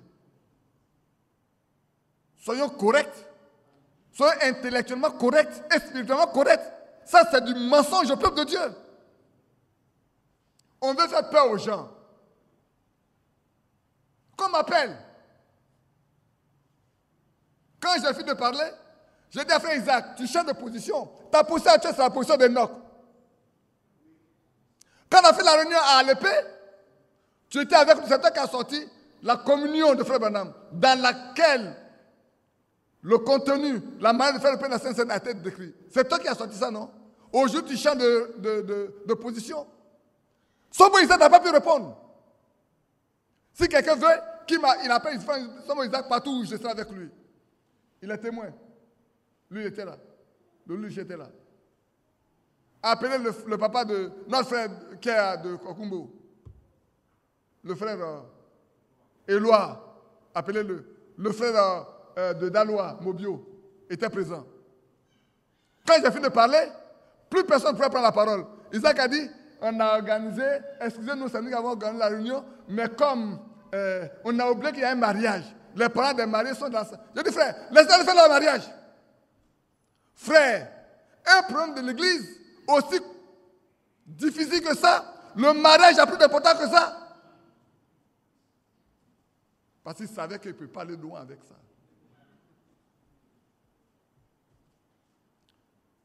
Église d'Abidjan, vous qui avez eu le courage de venir, écoutez bien. Hein. Vous qui partez en Koweït là, écoutez bien. Et puis allez poser la question à Somo Isaac. S'il dit autre chose, je lui ai dit que maintenant, quand je parle avec j'enregistre tout ce qu'il dit, ils sont tous des menteurs. J'enregistre, je leur ai dit. Je ne fais pas un entretien privé avec eux sans enregistrer. Quand on arrive à ce stade-là, on ne peut plus travailler ensemble. Vous comprenez, non? Quand vous devez parler à quelqu'un, vous êtes obligé de l'enregistrer là. Vous ne pouvez plus rien faire. C'est faux? C'est ce que je fais avec eux. Parce que vous parlez aujourd'hui, demain ça change. Et avec ça, vous conduisez un peu par le ciel. Quand un aveugle conduit un aveugle, les deux tombent quoi? Dans un trou. Quand un aveugle conduit un aveugle, ils tombent tous dans la fosse. Les aveugles, venez acheter un colis pour un de vos yeux pour que vous voyez clair. Les aveugles de Yopougon là, venez acheter un colis. Alors vous verrez clair. Pour le moment, vous êtes aveugle. Vous ne savez même pas lire les Écritures. Vous faites, on jeûne pour la restauration. On m'a dit qu'on jeûne pour la restauration. Depuis que le message est venu, ils ne sont pas encore restaurés. Hein. Vous n'êtes pas restauré. Dieu vous a pas encore restauré. Vos frères jeûnent pour la restauration. Allez les trouver s'ils n'êtes pas encore restaurés. Moi, on m'a dit qu'ils sont en train de jeûner pour la restauration. Ça, c'est la religion. Vous savez, les missions, ceci, les missions qui sont dans tous les carrefours là, c'est ce qu'ils font. Nous, on est là pour manger la vraie parole. La vraie manne, c'est ça qu'on veut manger. Donc, notre frère Moïse n'a pas eu peur du roi d'Égypte. Et c'est par la foi qu'il immola la Pâque. Moïse a immolé la Pâque sur le terrain d'Égypte. On va le lire tout de suite. Et la Pâque a été la libération. Quand il a fait d'immoler la Pâque, les Égyptiens les ont chassés. Vous savez ce qui s'est passé? Moi, le lit tout à l'heure, vous allez voir. Les Égyptiens ont pris la décision de les chasser. Sortez du milieu de nous. Partez. Et la Bible dit, toutes sortes de gens de mauvaise vie se sont joués à eux. Parce qu'ils ont vu le miracle que Dieu a fait au milieu d'eux. C'est par la foi qu'il quitta l'Égypte sans être effrayé de la colère du roi, car il se montra ferme, comme voyant celui qui est invisible. Alléluia. Frère, si vous marchez à l'invisible, vous êtes toujours fort. Parce que vous voyez ce que les autres ne voient pas. Hein. Vous entendez ce que les autres n'entendent pas. Vous comprenez les choses que les autres ne comprennent pas. Ça va le Seigneur dire à Nicodème, si tu ne nais pas d'eau, tu ne comprendras pas le royaume. Celui qui n'est pas né de nouveau là, il ne peut pas comprendre ce que Dieu fait aujourd'hui. Ce que Dieu fait aujourd'hui, il ne peut pas comprendre, frère. On pense que c'est de la religion. On a dépassé de la religion. Vous comprenez? Vous devez savoir que vous allez dépasser de la religion. Aujourd'hui, vous allez dépasser de la religion, frère. Alors mon fils, comment il s'appelle là? Le fils de frère Roger de l'Arabia. Comment il s'appelle? Giscard. Isaac lui pose la question. Tu crois à 100%? Il dit, je crois à 200%. Tu es un incrédule. J'ai regardé ton message là. Hein. Tu m'as écrit, tu as dit, papa, viens nous donner ce que le Seigneur t'a donné. Ah, Dieu m'a donné quelque chose. Donc tu reconnais que Dieu m'a donné quelque chose. Mais dis à ton père ce que Dieu m'a donné. Pour qu'il essaie de me combattre. Jusqu'à. Dis à ton papa que tu m'as écrit. Quand tu veux, je viens à l'église de Koweït pour vous donner ce que Dieu m'a donné.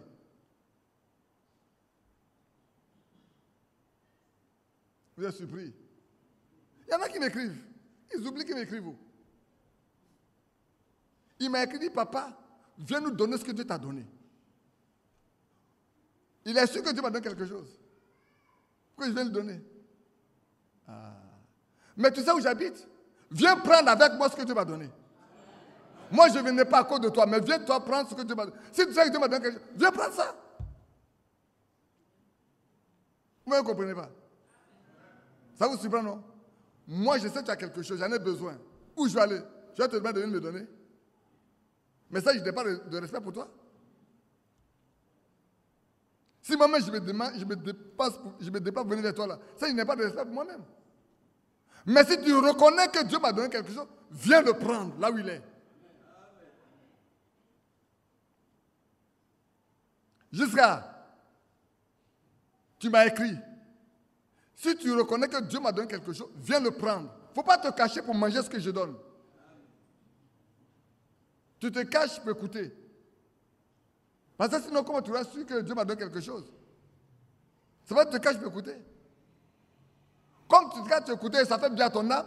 Au lieu de venir prendre, tu as peur qu'on te chatte de choses de Koweït. Si tu as peur qu'on te chatte de Koweït, il ne faut pas me demander de venir à Koweït. Je ne m'en irai pas là-bas. J'ai fini à Koweït. À moins que Dieu me donne un ordre. Ça, je le dis. Je plierai toujours ma volonté à la volonté de Dieu. Je soumettrai toujours mon âme à la volonté de Dieu. Mais je ne ferai pas ce qu'un homme me demande. Parce qu'aucun homme m'a appelé. En 114, quand le Seigneur me dit, abandonne, tu viens sur moi. C'est pas un homme, il n'a pas devenu sur un homme. Hein. Il dit, abandonne, tu viens et suis-moi. Viens et suis-moi. Pas pour suivre un homme, pas pour suivre un groupe de personnes. De le suivre lui. Maintenant, on va lire un peu dans Exode. Allons dans Exode un peu. On va lire un peu Exode, tout en sachant qu'on vient de lire dans Hébreu là.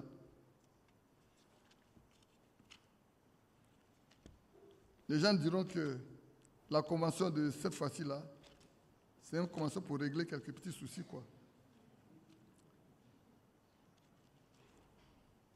Non, je vais les exciter à m'inviter. Je vais parler pour que ceux qui sont là-bas leur disent, frère Badi, ils vous attendent, depuis là, vous ne l'invitez pas. Qu'est-ce que vous avez à ne pas l'inviter? C'est ça, non? Lisons dans Exode chapitre 12. On va lire le verset 1 au verset 11, et puis on va sauter, après on va continuer jusqu'au verset 43. On va aller doucement, doucement. Il y a beaucoup de choses importantes dedans.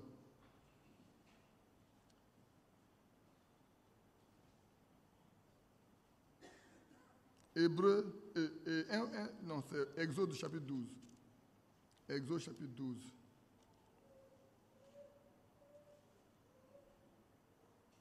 Je lis la partie verset 1 d'abord. L'Éternel dit à Moïse et à Aaron dans le pays d'Égypte, ce mois-ci sera pour vous le premier des mois. Alléluia. Ça sera pour vous le premier des mois. Il sera pour vous le premier des mois de l'année.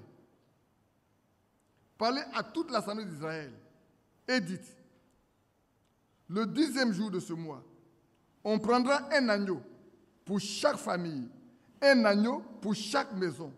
Si la maison est trop peu nombreuse pour un agneau, on le prendra avec son plus proche voisin. Selon le nombre de personnes, vous compterez pour cet agneau d'après ce que chacun peut manger.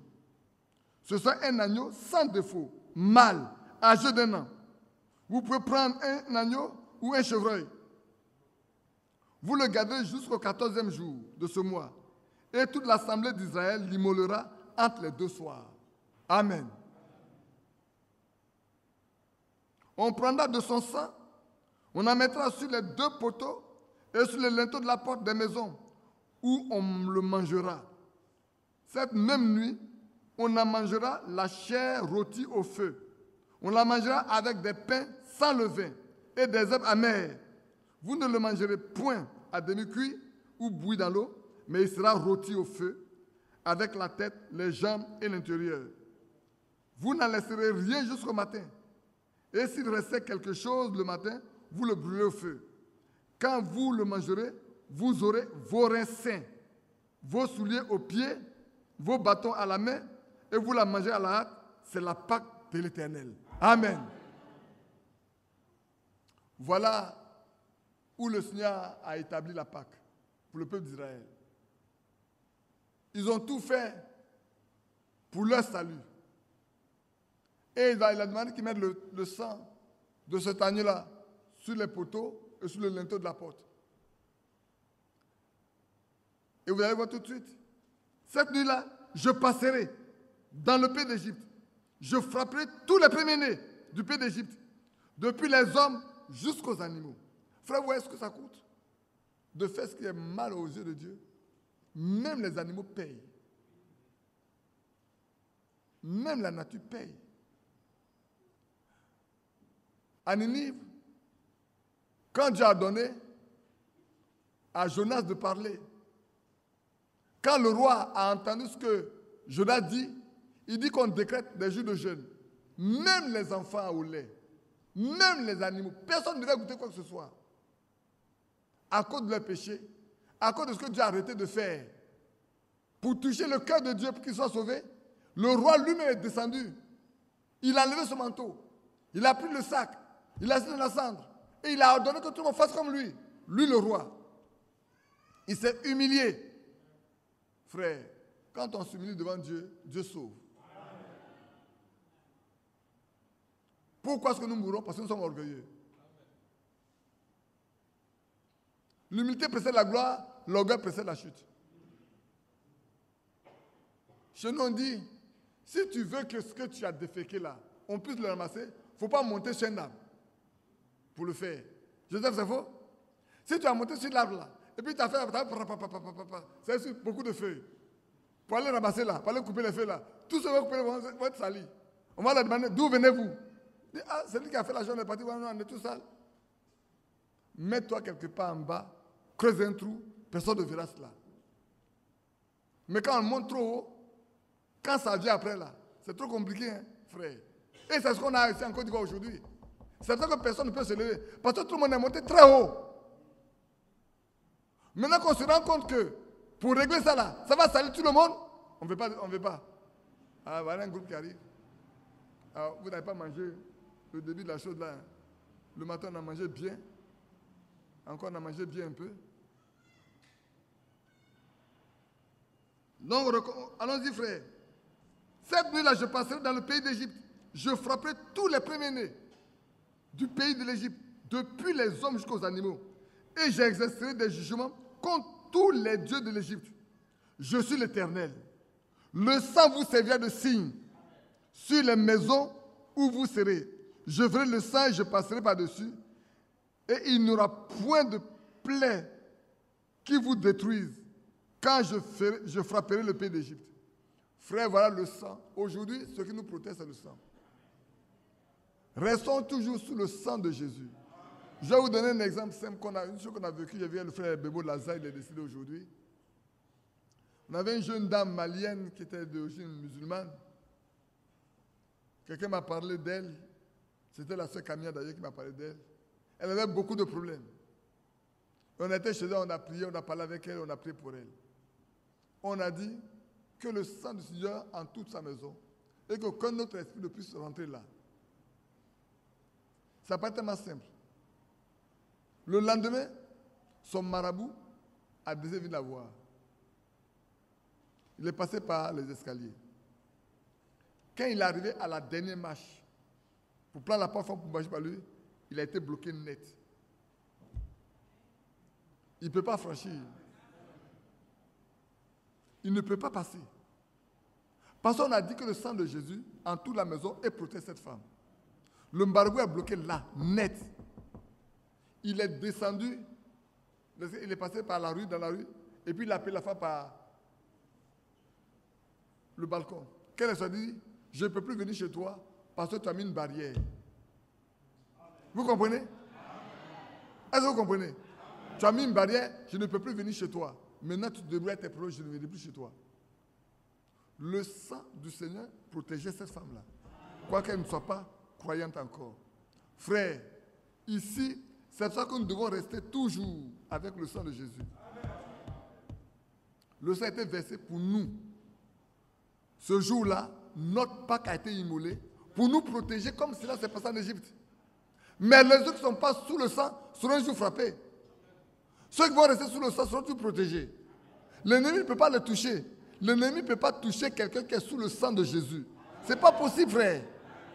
On ne peut même pas jouer avec lui. Prenons garde, frère. Prenons garde. Le Seigneur a donné 3 choses pour nous sanctifier. Premièrement, c'est le sang. Deuxièmement, c'est l'esprit. Troisièmement, c'est le forme de son corps. Vous pouvez le lire, vous le lisez dans Hébreu 13, Hébreu, je crois, 10 ou 9, et puis vous le lisez dans Romains 13. Vous le verrez bien. Donc, le sang nous sanctifie, le sang nous protège, le sang nous garde. Par ce sang, nos péchés sont ôtés. Bien-aimés, où est la Pâque? Maintenant, regardez bien, frère. Pourquoi c'est important de rester au niveau de la Pâque? Quand on a lu les Hébreux, on dit Moïse n'a pas eu peur de la colère du roi de l'Égypte. Parce qu'il voyait l'invisible. Ce que les autres ne voyaient pas, lui voyait ça. Et alors, il a pu libérer le peuple de l'esclavage de l'Égypte. Ils sont partis de l'Égypte. Ils ont traversé la mer Rouge. Ils étaient de l'autre côté où on ne peut plus les atteindre. Désormais, ils sont plus esclaves. Frère, celui qui vient à Christ, quand il traverse, il va jusqu'à l'immolation de la Pâque. Quand il traverse, il est libre. Les lignes sont passées. Une autre chose qu'on m'a dit également, que je peux vous le dire, c'est vrai, je ne sais pas. Il y a quelqu'un qui est parti voir un psychologue. On ne l'envoie pas à un psychologue. C'est un croyant. Le gars a pu lire sa vie passée jusqu'à une date. Le reste, il ne voyait plus rien. Il a dit au jeune homme, mais je vois ta vie de telle époque jusqu'à telle époque. De telle époque aujourd'hui, je ne vois rien. Il dit, tu ne vois rien parce que je suis sous le sang de Jésus. Avant, j'étais nu, maintenant, là, je suis protégé par le sang de Jésus. Jésus a tout effacé, tu ne peux pas voir mon passé. Frère, il est important de rester là, d'être libéré, d'être affranchi, d'être délivré de la main des hommes. Ce qui tue aujourd'hui, c'est que les gens restent toujours dans la main des hommes. Au lieu de passer de la main des hommes dans la main de Dieu, ils veulent toujours rester entre les mains des hommes. On veut toujours la domination des hommes. Mais restons sous la domination de Dieu, nous serons libres. Venez à moi, vous qui vous chargez, vous fatiguez, je vous donnerai du repos. Pourquoi refusons-nous le repos de Jésus? Frère, pourquoi refusez-vous le repos que Jésus donne? Sœur, vous qui écoutez en ligne et qui écouterez demain, pourquoi oubliez les problèmes de l'église dont je parle, dans où je parle, mais regardez au contenu réel dans lequel nous sommes aujourd'hui. Pourquoi avez-vous peur de sortir des mains des gens pour passer à la liberté en Christ? Allez dans les religions. Les hommes ont des conseillers spirituels. C'est ce que le conseil spirituel dit, c'est ce qu'ils font. Quand le conseil spirituel a parlé, plus personne ne peut parler. Même quand tu vas leur dire la vérité, ils vont aller demander à mon pasteur, pasteur, est-ce que ça c'est vrai? J'ai dit, il y a un au milieu de nous qui n'est pas converti. Il a adhéré au message. Je peux le provoquer encore, non? Je vais le provoquer un peu. Pourquoi on souffre souvent? Frère, nous souffrons parce qu'on est encore dans la religion. Quand l'apôtre Paul a été touché par la parole de Dieu, est-ce qu'il est parti voir Gamaliel? Pourquoi vous partez interroger vos pensées, pasteur? Pour savoir si ce qu'on vous dit est vrai. Le Saint-Esprit a tellement convaincu qu'il n'a pas eu besoin d'aller demander à Gamaliel que voilà ce qui s'est passé sur la route de Damas. Explique-moi ça par rapport aux Écritures. Je partage avec les autres, et puis une grande lumière nous a frappé. Je suis tombé, et quelqu'un m'a parlé. Voilà ce que la personne m'a dit. Alors, toi, mon maître, Gamaliel, toi qui connais bien la loi, dis-moi, à quoi je peux attribuer ça, comment je peux comprendre ça? Il est parti? Non. Il a continué son chemin à Damas. Quand il a fini, il est venu à Jérusalem. Et quand ça n'allait pas, on a pris le parti à Tars chez lui. Après, on a pris le chercher à Tars pour venir à Antioche. Et Dieu l'a amené en même temps en mission. Mais aujourd'hui, nous, on nous parle des choses bibliques. On va demander à nos vieux pasteurs. On est coincé. Voilà ce que telle personne m'a dit. Est-ce que le baptême, là, c'est la même chose? Aussi longtemps que vous vous comportez comme ça, ce que vous faites là, après ça, là, c'est une adhésion. Ce n'est pas la foi. Si tu veux me poser la question pour que tu puisses apprendre la décision, c'est plus la foi. La foi ne raisonne pas. La foi ne réfléchit pas. La foi accepte et croit et obéit. C'est de ça que la question dont le frère a pu parler le matin. La vraie foi, elle ne réfléchit pas. Elle ne raisonne pas. Elle accepte, croit et obéit. C'est parce que Saül n'a pas obéi que tout lui a échappé. Parce que s'il avait cru que ce que Samuel lui disait là, c'est Dieu qui a parlé et qui y mettait sa confiance, il allait exécuter ça mot pour mot. Écoutez-moi bien, frère. Écoutez-moi bien. Je reprends. Si Saül avait compris que ce que Samuel a dit là, c'était Dieu qui avait parlé du haut des cieux, il n'allait même pas réfléchir, il allait exécuter mot pour mot ce que Samuel lui a dit. Mais comme la pensée, c'est Samuel qui a parlé, alors il a fait comme lui l'entend. Il est parti, mais il a fait comme lui l'entend. Il oublie que ce n'est pas Samuel qui a parlé, c'est Dieu qui a parlé par le biais de Samuel. Alors, le même Dieu a envoyé Samuel pour lui dire, mais qu'est-ce qui s'est passé là quand tu es parti en mission? Il dit, mais j'ai exécuté la mission telle que tu me l'as prescrit. Il dit, mais qu'est-ce que j'entends là-bas? Les bêlements, c'est quoi? Il dit, oh, il ne faut pas t'en faire. Samuel, il faut t'en faire. C'est le peuple. C'est les vauriens là. C'est eux qui ont voulu prendre quelques bœufs, quelques brebis pour venir faire des sacrifices. À ton Dieu! Ce n'est pas son Dieu à lui, hein, mais c'est le Dieu de Samuel. Non, c'est à ton Dieu qu'on a envoyé là. C'est pour lui qu'on envoie tout ça pour faire des sacrifices. Est-ce que mon Dieu s'attend à tes sacrifices comme il s'attend à l'obéissance? Sache que la désobéissance est aussi coupable que la divination. Bien-aimés frères et sœurs, quand vous désobéissez à Dieu, c'est comme vous allez consulter un devin, un sorcier et un marabout. Il y a des gens qui sont dans les églises là, ils vont tous consulter des marabouts. Ils allaient me dire c'est faux. Qui dit que ce que je dis n'est pas vrai? N'a qu'à lever la main. Quelqu'un n'a qu'à me dire, j'ai dit une chose tout de suite. Alors je vous le dis quand même si je n'ai pas levé votre main, je vous le dis. À l'époque où on était, il y avait une dame, une femme âgée, c'est un parent Yapi, c'est un âgé, c'est pas dit comme ça. Elle est venue de nous, mais elle va consulter un marabout et prendre des fétiches avec le marabout pour mettre dans la nourriture de son mari, parce que son mari l'aime beaucoup. C'est ça le message là-haut. Le message d'aucun est là, c'est ça là. Jusqu'à ce que on la pince et qu'elle dévoile ça. Quand elle a dévoilé, elle n'est plus venue au milieu de nous. Elle est partie pour toujours. Je ne dis pas que c'est dans la religion, je dis bien dans ce qu'on appelle le message. Dans une assemblée de ce message, une femme qui venait au milieu de nous avait un marabout.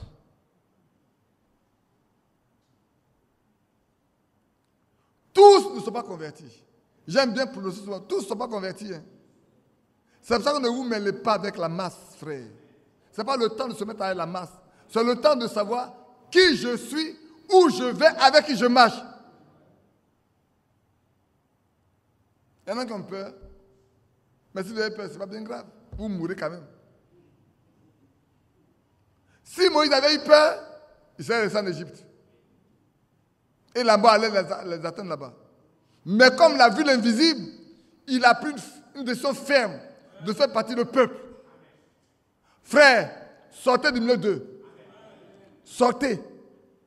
J'ai donné les définitions des éléments qui permettent de connaître une vraie église et les éléments qui permettent de connaître une fausse église.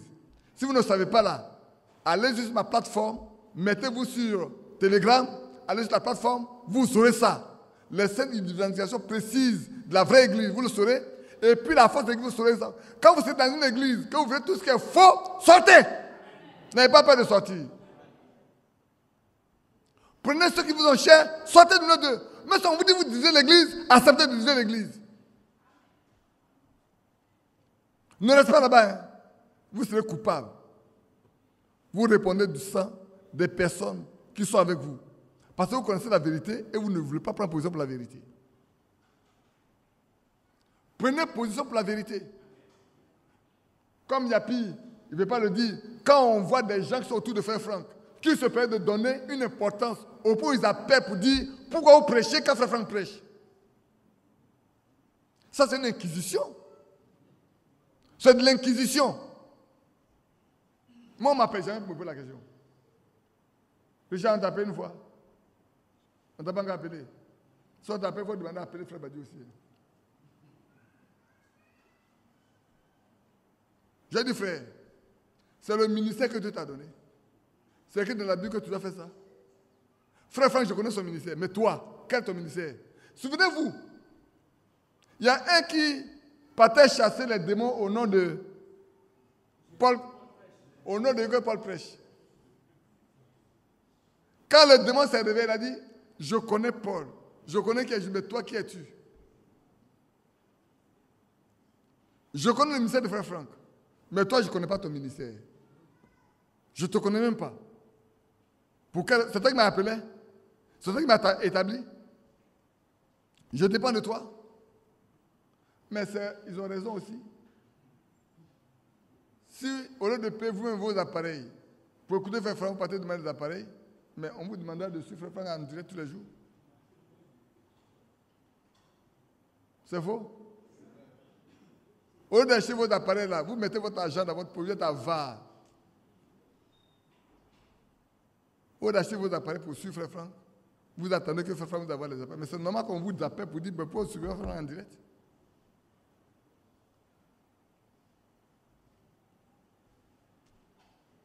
Que Dieu vous aide.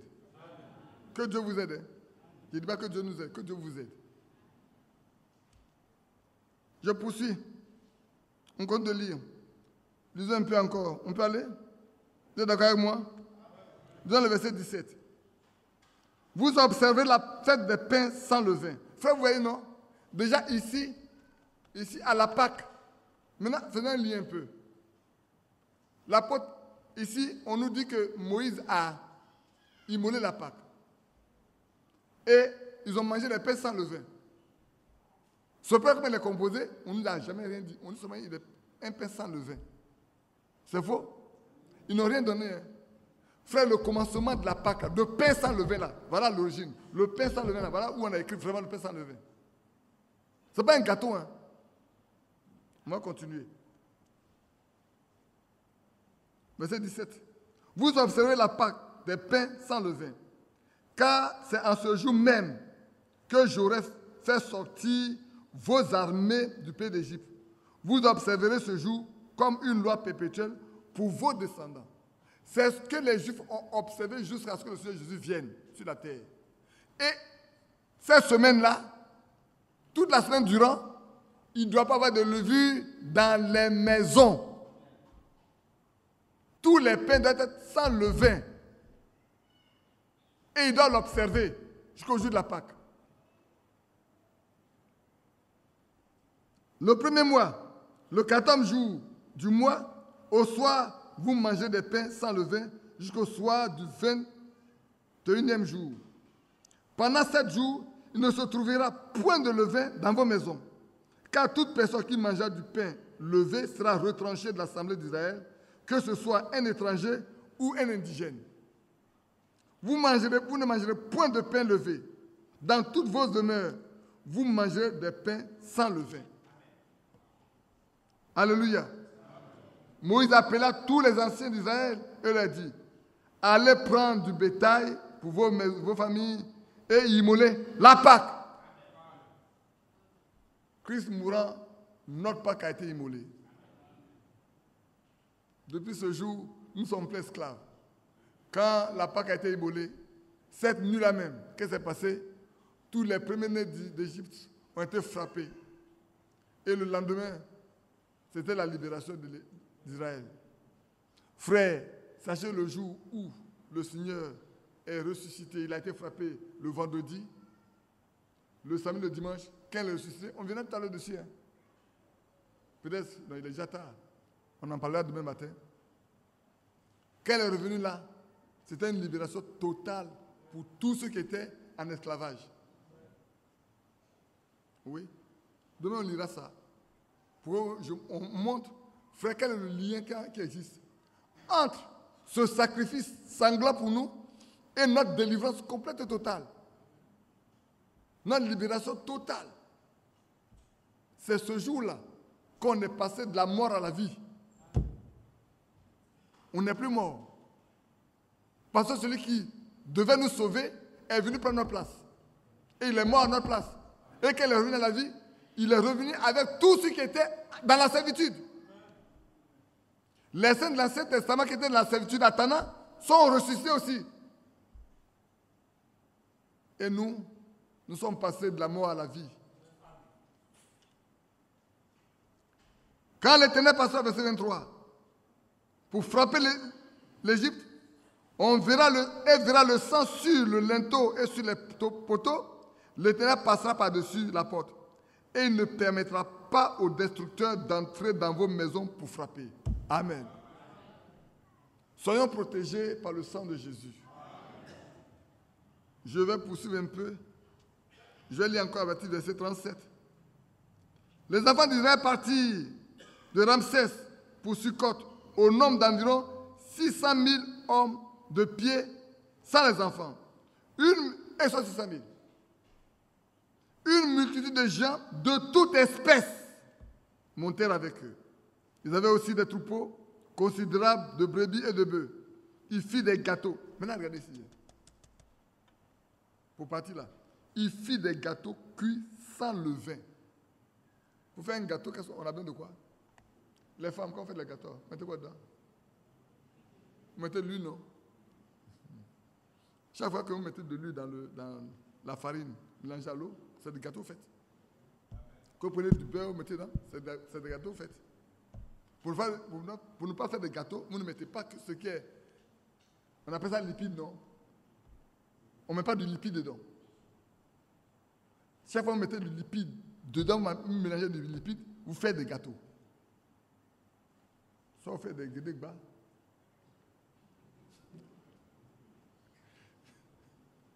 Ça vous fait rire. Nos frères qui sont en ligne là, guédégbas c'est notre gâteau d'ici. C'est ça. Ne mettez pas de l'huile dedans si vous allez faire des gâteaux. Donc, ils ont fait des gâteaux, cuits sans levain, avec la pâte qu'ils avaient emportée de l'Égypte et qui n'était pas levée, car ils avaient été chassés d'Égypte, sans pouvoir tarder et sans prendre des provisions avec eux. Le séjour des enfants d'Israël en Égypte fut de 430 ans. Et au bout de 430 ans, le jour même, toutes les armées de l'Éternel sortirent du pays d'Égypte. Cette nuit sera célébrée à l'honneur de l'Éternel. Parce que les filles sorties du pays d'Égypte, cette nuit sera célébrée en l'honneur de l'Éternel par tous les enfants d'Israël et par leurs descendants. Amen. Leur esclavage a pris fin. Ils sont sortis après avoir immolé la Pâque. Ce jour-là, c'était le jour de la libération complète et totale des enfants d'Israël. Frères, notez-le pour nous également. Notre Pâque a été immolée. Dès lors que notre Pâque a été immolée, notre esclavage doit prendre fin. De la religion du monde à la religion, tout doit prendre fin. Nous ne sommes plus dominés par la religion, ni par les coutumes, ni par nos traditions. Oublions tout. Prenons pour appui uniquement ce qui est sorti de la bouche de Dieu. La Bible dit que nous ne pouvons pas nous nourrir seulement des pains, mais plutôt de toute parole qui sort de la bouche de l'Éternel. Aujourd'hui encore, nous devons savoir, frères, que le temps est venu. Que le temps est venu pour chacun de nous de s'assurer de quoi son âme est-il nourrie. Je ne sais pas si je me fais bien comprendre. Chacun doit s'assurer de quoi son âme est nourrie. Avec quoi est-ce qu'on nous nourrit? Parce que, frère, la qualité de notre âme dépend de ce dont elle est nourrie. Si elle est nourrie avec la pure parole de Dieu, nous aurons une communion parfaite avec le Dieu saint, le Dieu trois fois saint. Il est certain que nous ne sommes pas abandonnés par lui. Chaque fois que nous crierons à lui, il entend notre voix et nous exaucera. Mais si nous ne sommes nourris par n'importe quoi, il ne sera pas avec nous. Parce qu'il ne veut pas que nous touchions à ce qui est impur. Il ne le veut pas du tout. Il n'acceptera pas quelqu'un qui touche à des choses impures. Il ne peut pas le prendre comme sa fille, comme son fils. C'était très clair dans 2 Corinthiens, chapitre 6. Ne touchez à rien d'impur. Ne vous mettez pas sur les jours nouveaux. Frères, sortons de tout ce qui n'est pas biblique. Marchons uniquement à ce qui est biblique. Quelle que soit l'origine, frère, si ce n'est pas biblique, sortez de là. Marchez avec ce que la Bible vous donne. C'est le temps de le savoir, frère. Et comme notre Pâque a été immolé, qu'est-ce que cela apporte-t-il à chacun de nous? Qu'est-ce que nous retirons de ça? Les autres qui sont sortis, ils sont allés directement vers la terre promise. Mais les incrédules sont morts dans le désert. Notre Pâque a été immolé. C'est vrai, ils sont venus. Dieu, sachant que le chemin est long, beaucoup de choses sont introduites au milieu de nous, mais il a décidé de purger tout ce qui est mauvais en déclarant lui-même que je vous donne un message pour préparer ma seconde venue. Ce qui veut dire que ce message doit être un message pur, un message qui est biblique, qui reste conforme à la doctrine des apôtres et des prophètes. Jésus-Christ doit être à la pierre angulaire. Si nous sortons de là, frères, nous retournons encore à la religion. Nous retournons encore à l'esclavage. Sortons de l'esclavage, vivons et marchons avec la pure parole qui est donnée à cette fin des temps. Tout mélange doit pas être de notre goût. Refusez tout mélange. Refusez tout mélange, frère. Ça tue. Que Dieu nous bénisse. Demain, nous allons poursuivre. Nous allons continuer. Quand il y a beaucoup de choses à voir dedans. Mais demain soir, on va faire la Sainte Seine. C'est ça, non, Yapi? Demain soir, on fera la Sainte Seine. Pour que ceux qui, depuis un certain temps, n'ont pas pris la Sainte Seine, puissent avoir l'occasion de prendre la Sainte Seine. Nous, par la grâce de Dieu, on prend la Sainte Seine tous les fins de mois. Ici, Yapi nous a offert cette opportunité-là. Nous profitons pour venir prendre la Sainte Seine toutes les fins de mois. Chaque fin de mois, nous venons prendre la Sainte Seine. C'est pour ça que nous vous invitons également à voir comment ça doit. Donc, si on revient pour terminer, comme un résumé, demain on lira les autres passages. Si on revient dans 1 Corinthiens 5, je reviens là-dessus pour nous dire au verset 7 et 8, faites disparaître le vieux levain, afin que vous soyez une pâte nouvelle, puisque vous êtes sans levain, car Christ, notre Pâque, a été immolé. Célébrons donc la fête, non avec du vieux levain, non avec un levain de malice et de méchanceté, mais avec les pains sans levain, de la pureté et de la vérité. Alléluia. Que la pureté remplisse nos cœurs. Que la vérité soit notre. Qu'est-ce que la Bible dit? Que nous ayons à nos reins pour ceinture la vérité. Seignons nos reins de la vérité, afin que nous soyons très forts. Nous ne sommes pas ceux qui tremblent, de ceux qui hésitent encore. On le lira demain. Il dit, quand nous avons été rachetés, nous avons reçu un esprit qui crie à bas Père. Non pas un esprit de timidité, mais un esprit de hardiesse qui crie à bas Père. Qui ne se laisse pas influencer. L'esprit de Dieu n'est pas influencé par quoi que ce soit. Bien au contraire, c'est lui qui influence les autres. Celui qui a l'esprit de Dieu n'est pas influencé par quoi que ce soit. Rien de charnel ne peut l'influencer, ne peut même l'inquiéter du tout. Donc prions pour que Dieu nous habite par son esprit, afin que chacun de nous soit fort dans toutes les situations, parce qu'il sait que Dieu est avec lui. Que Dieu vous bénisse.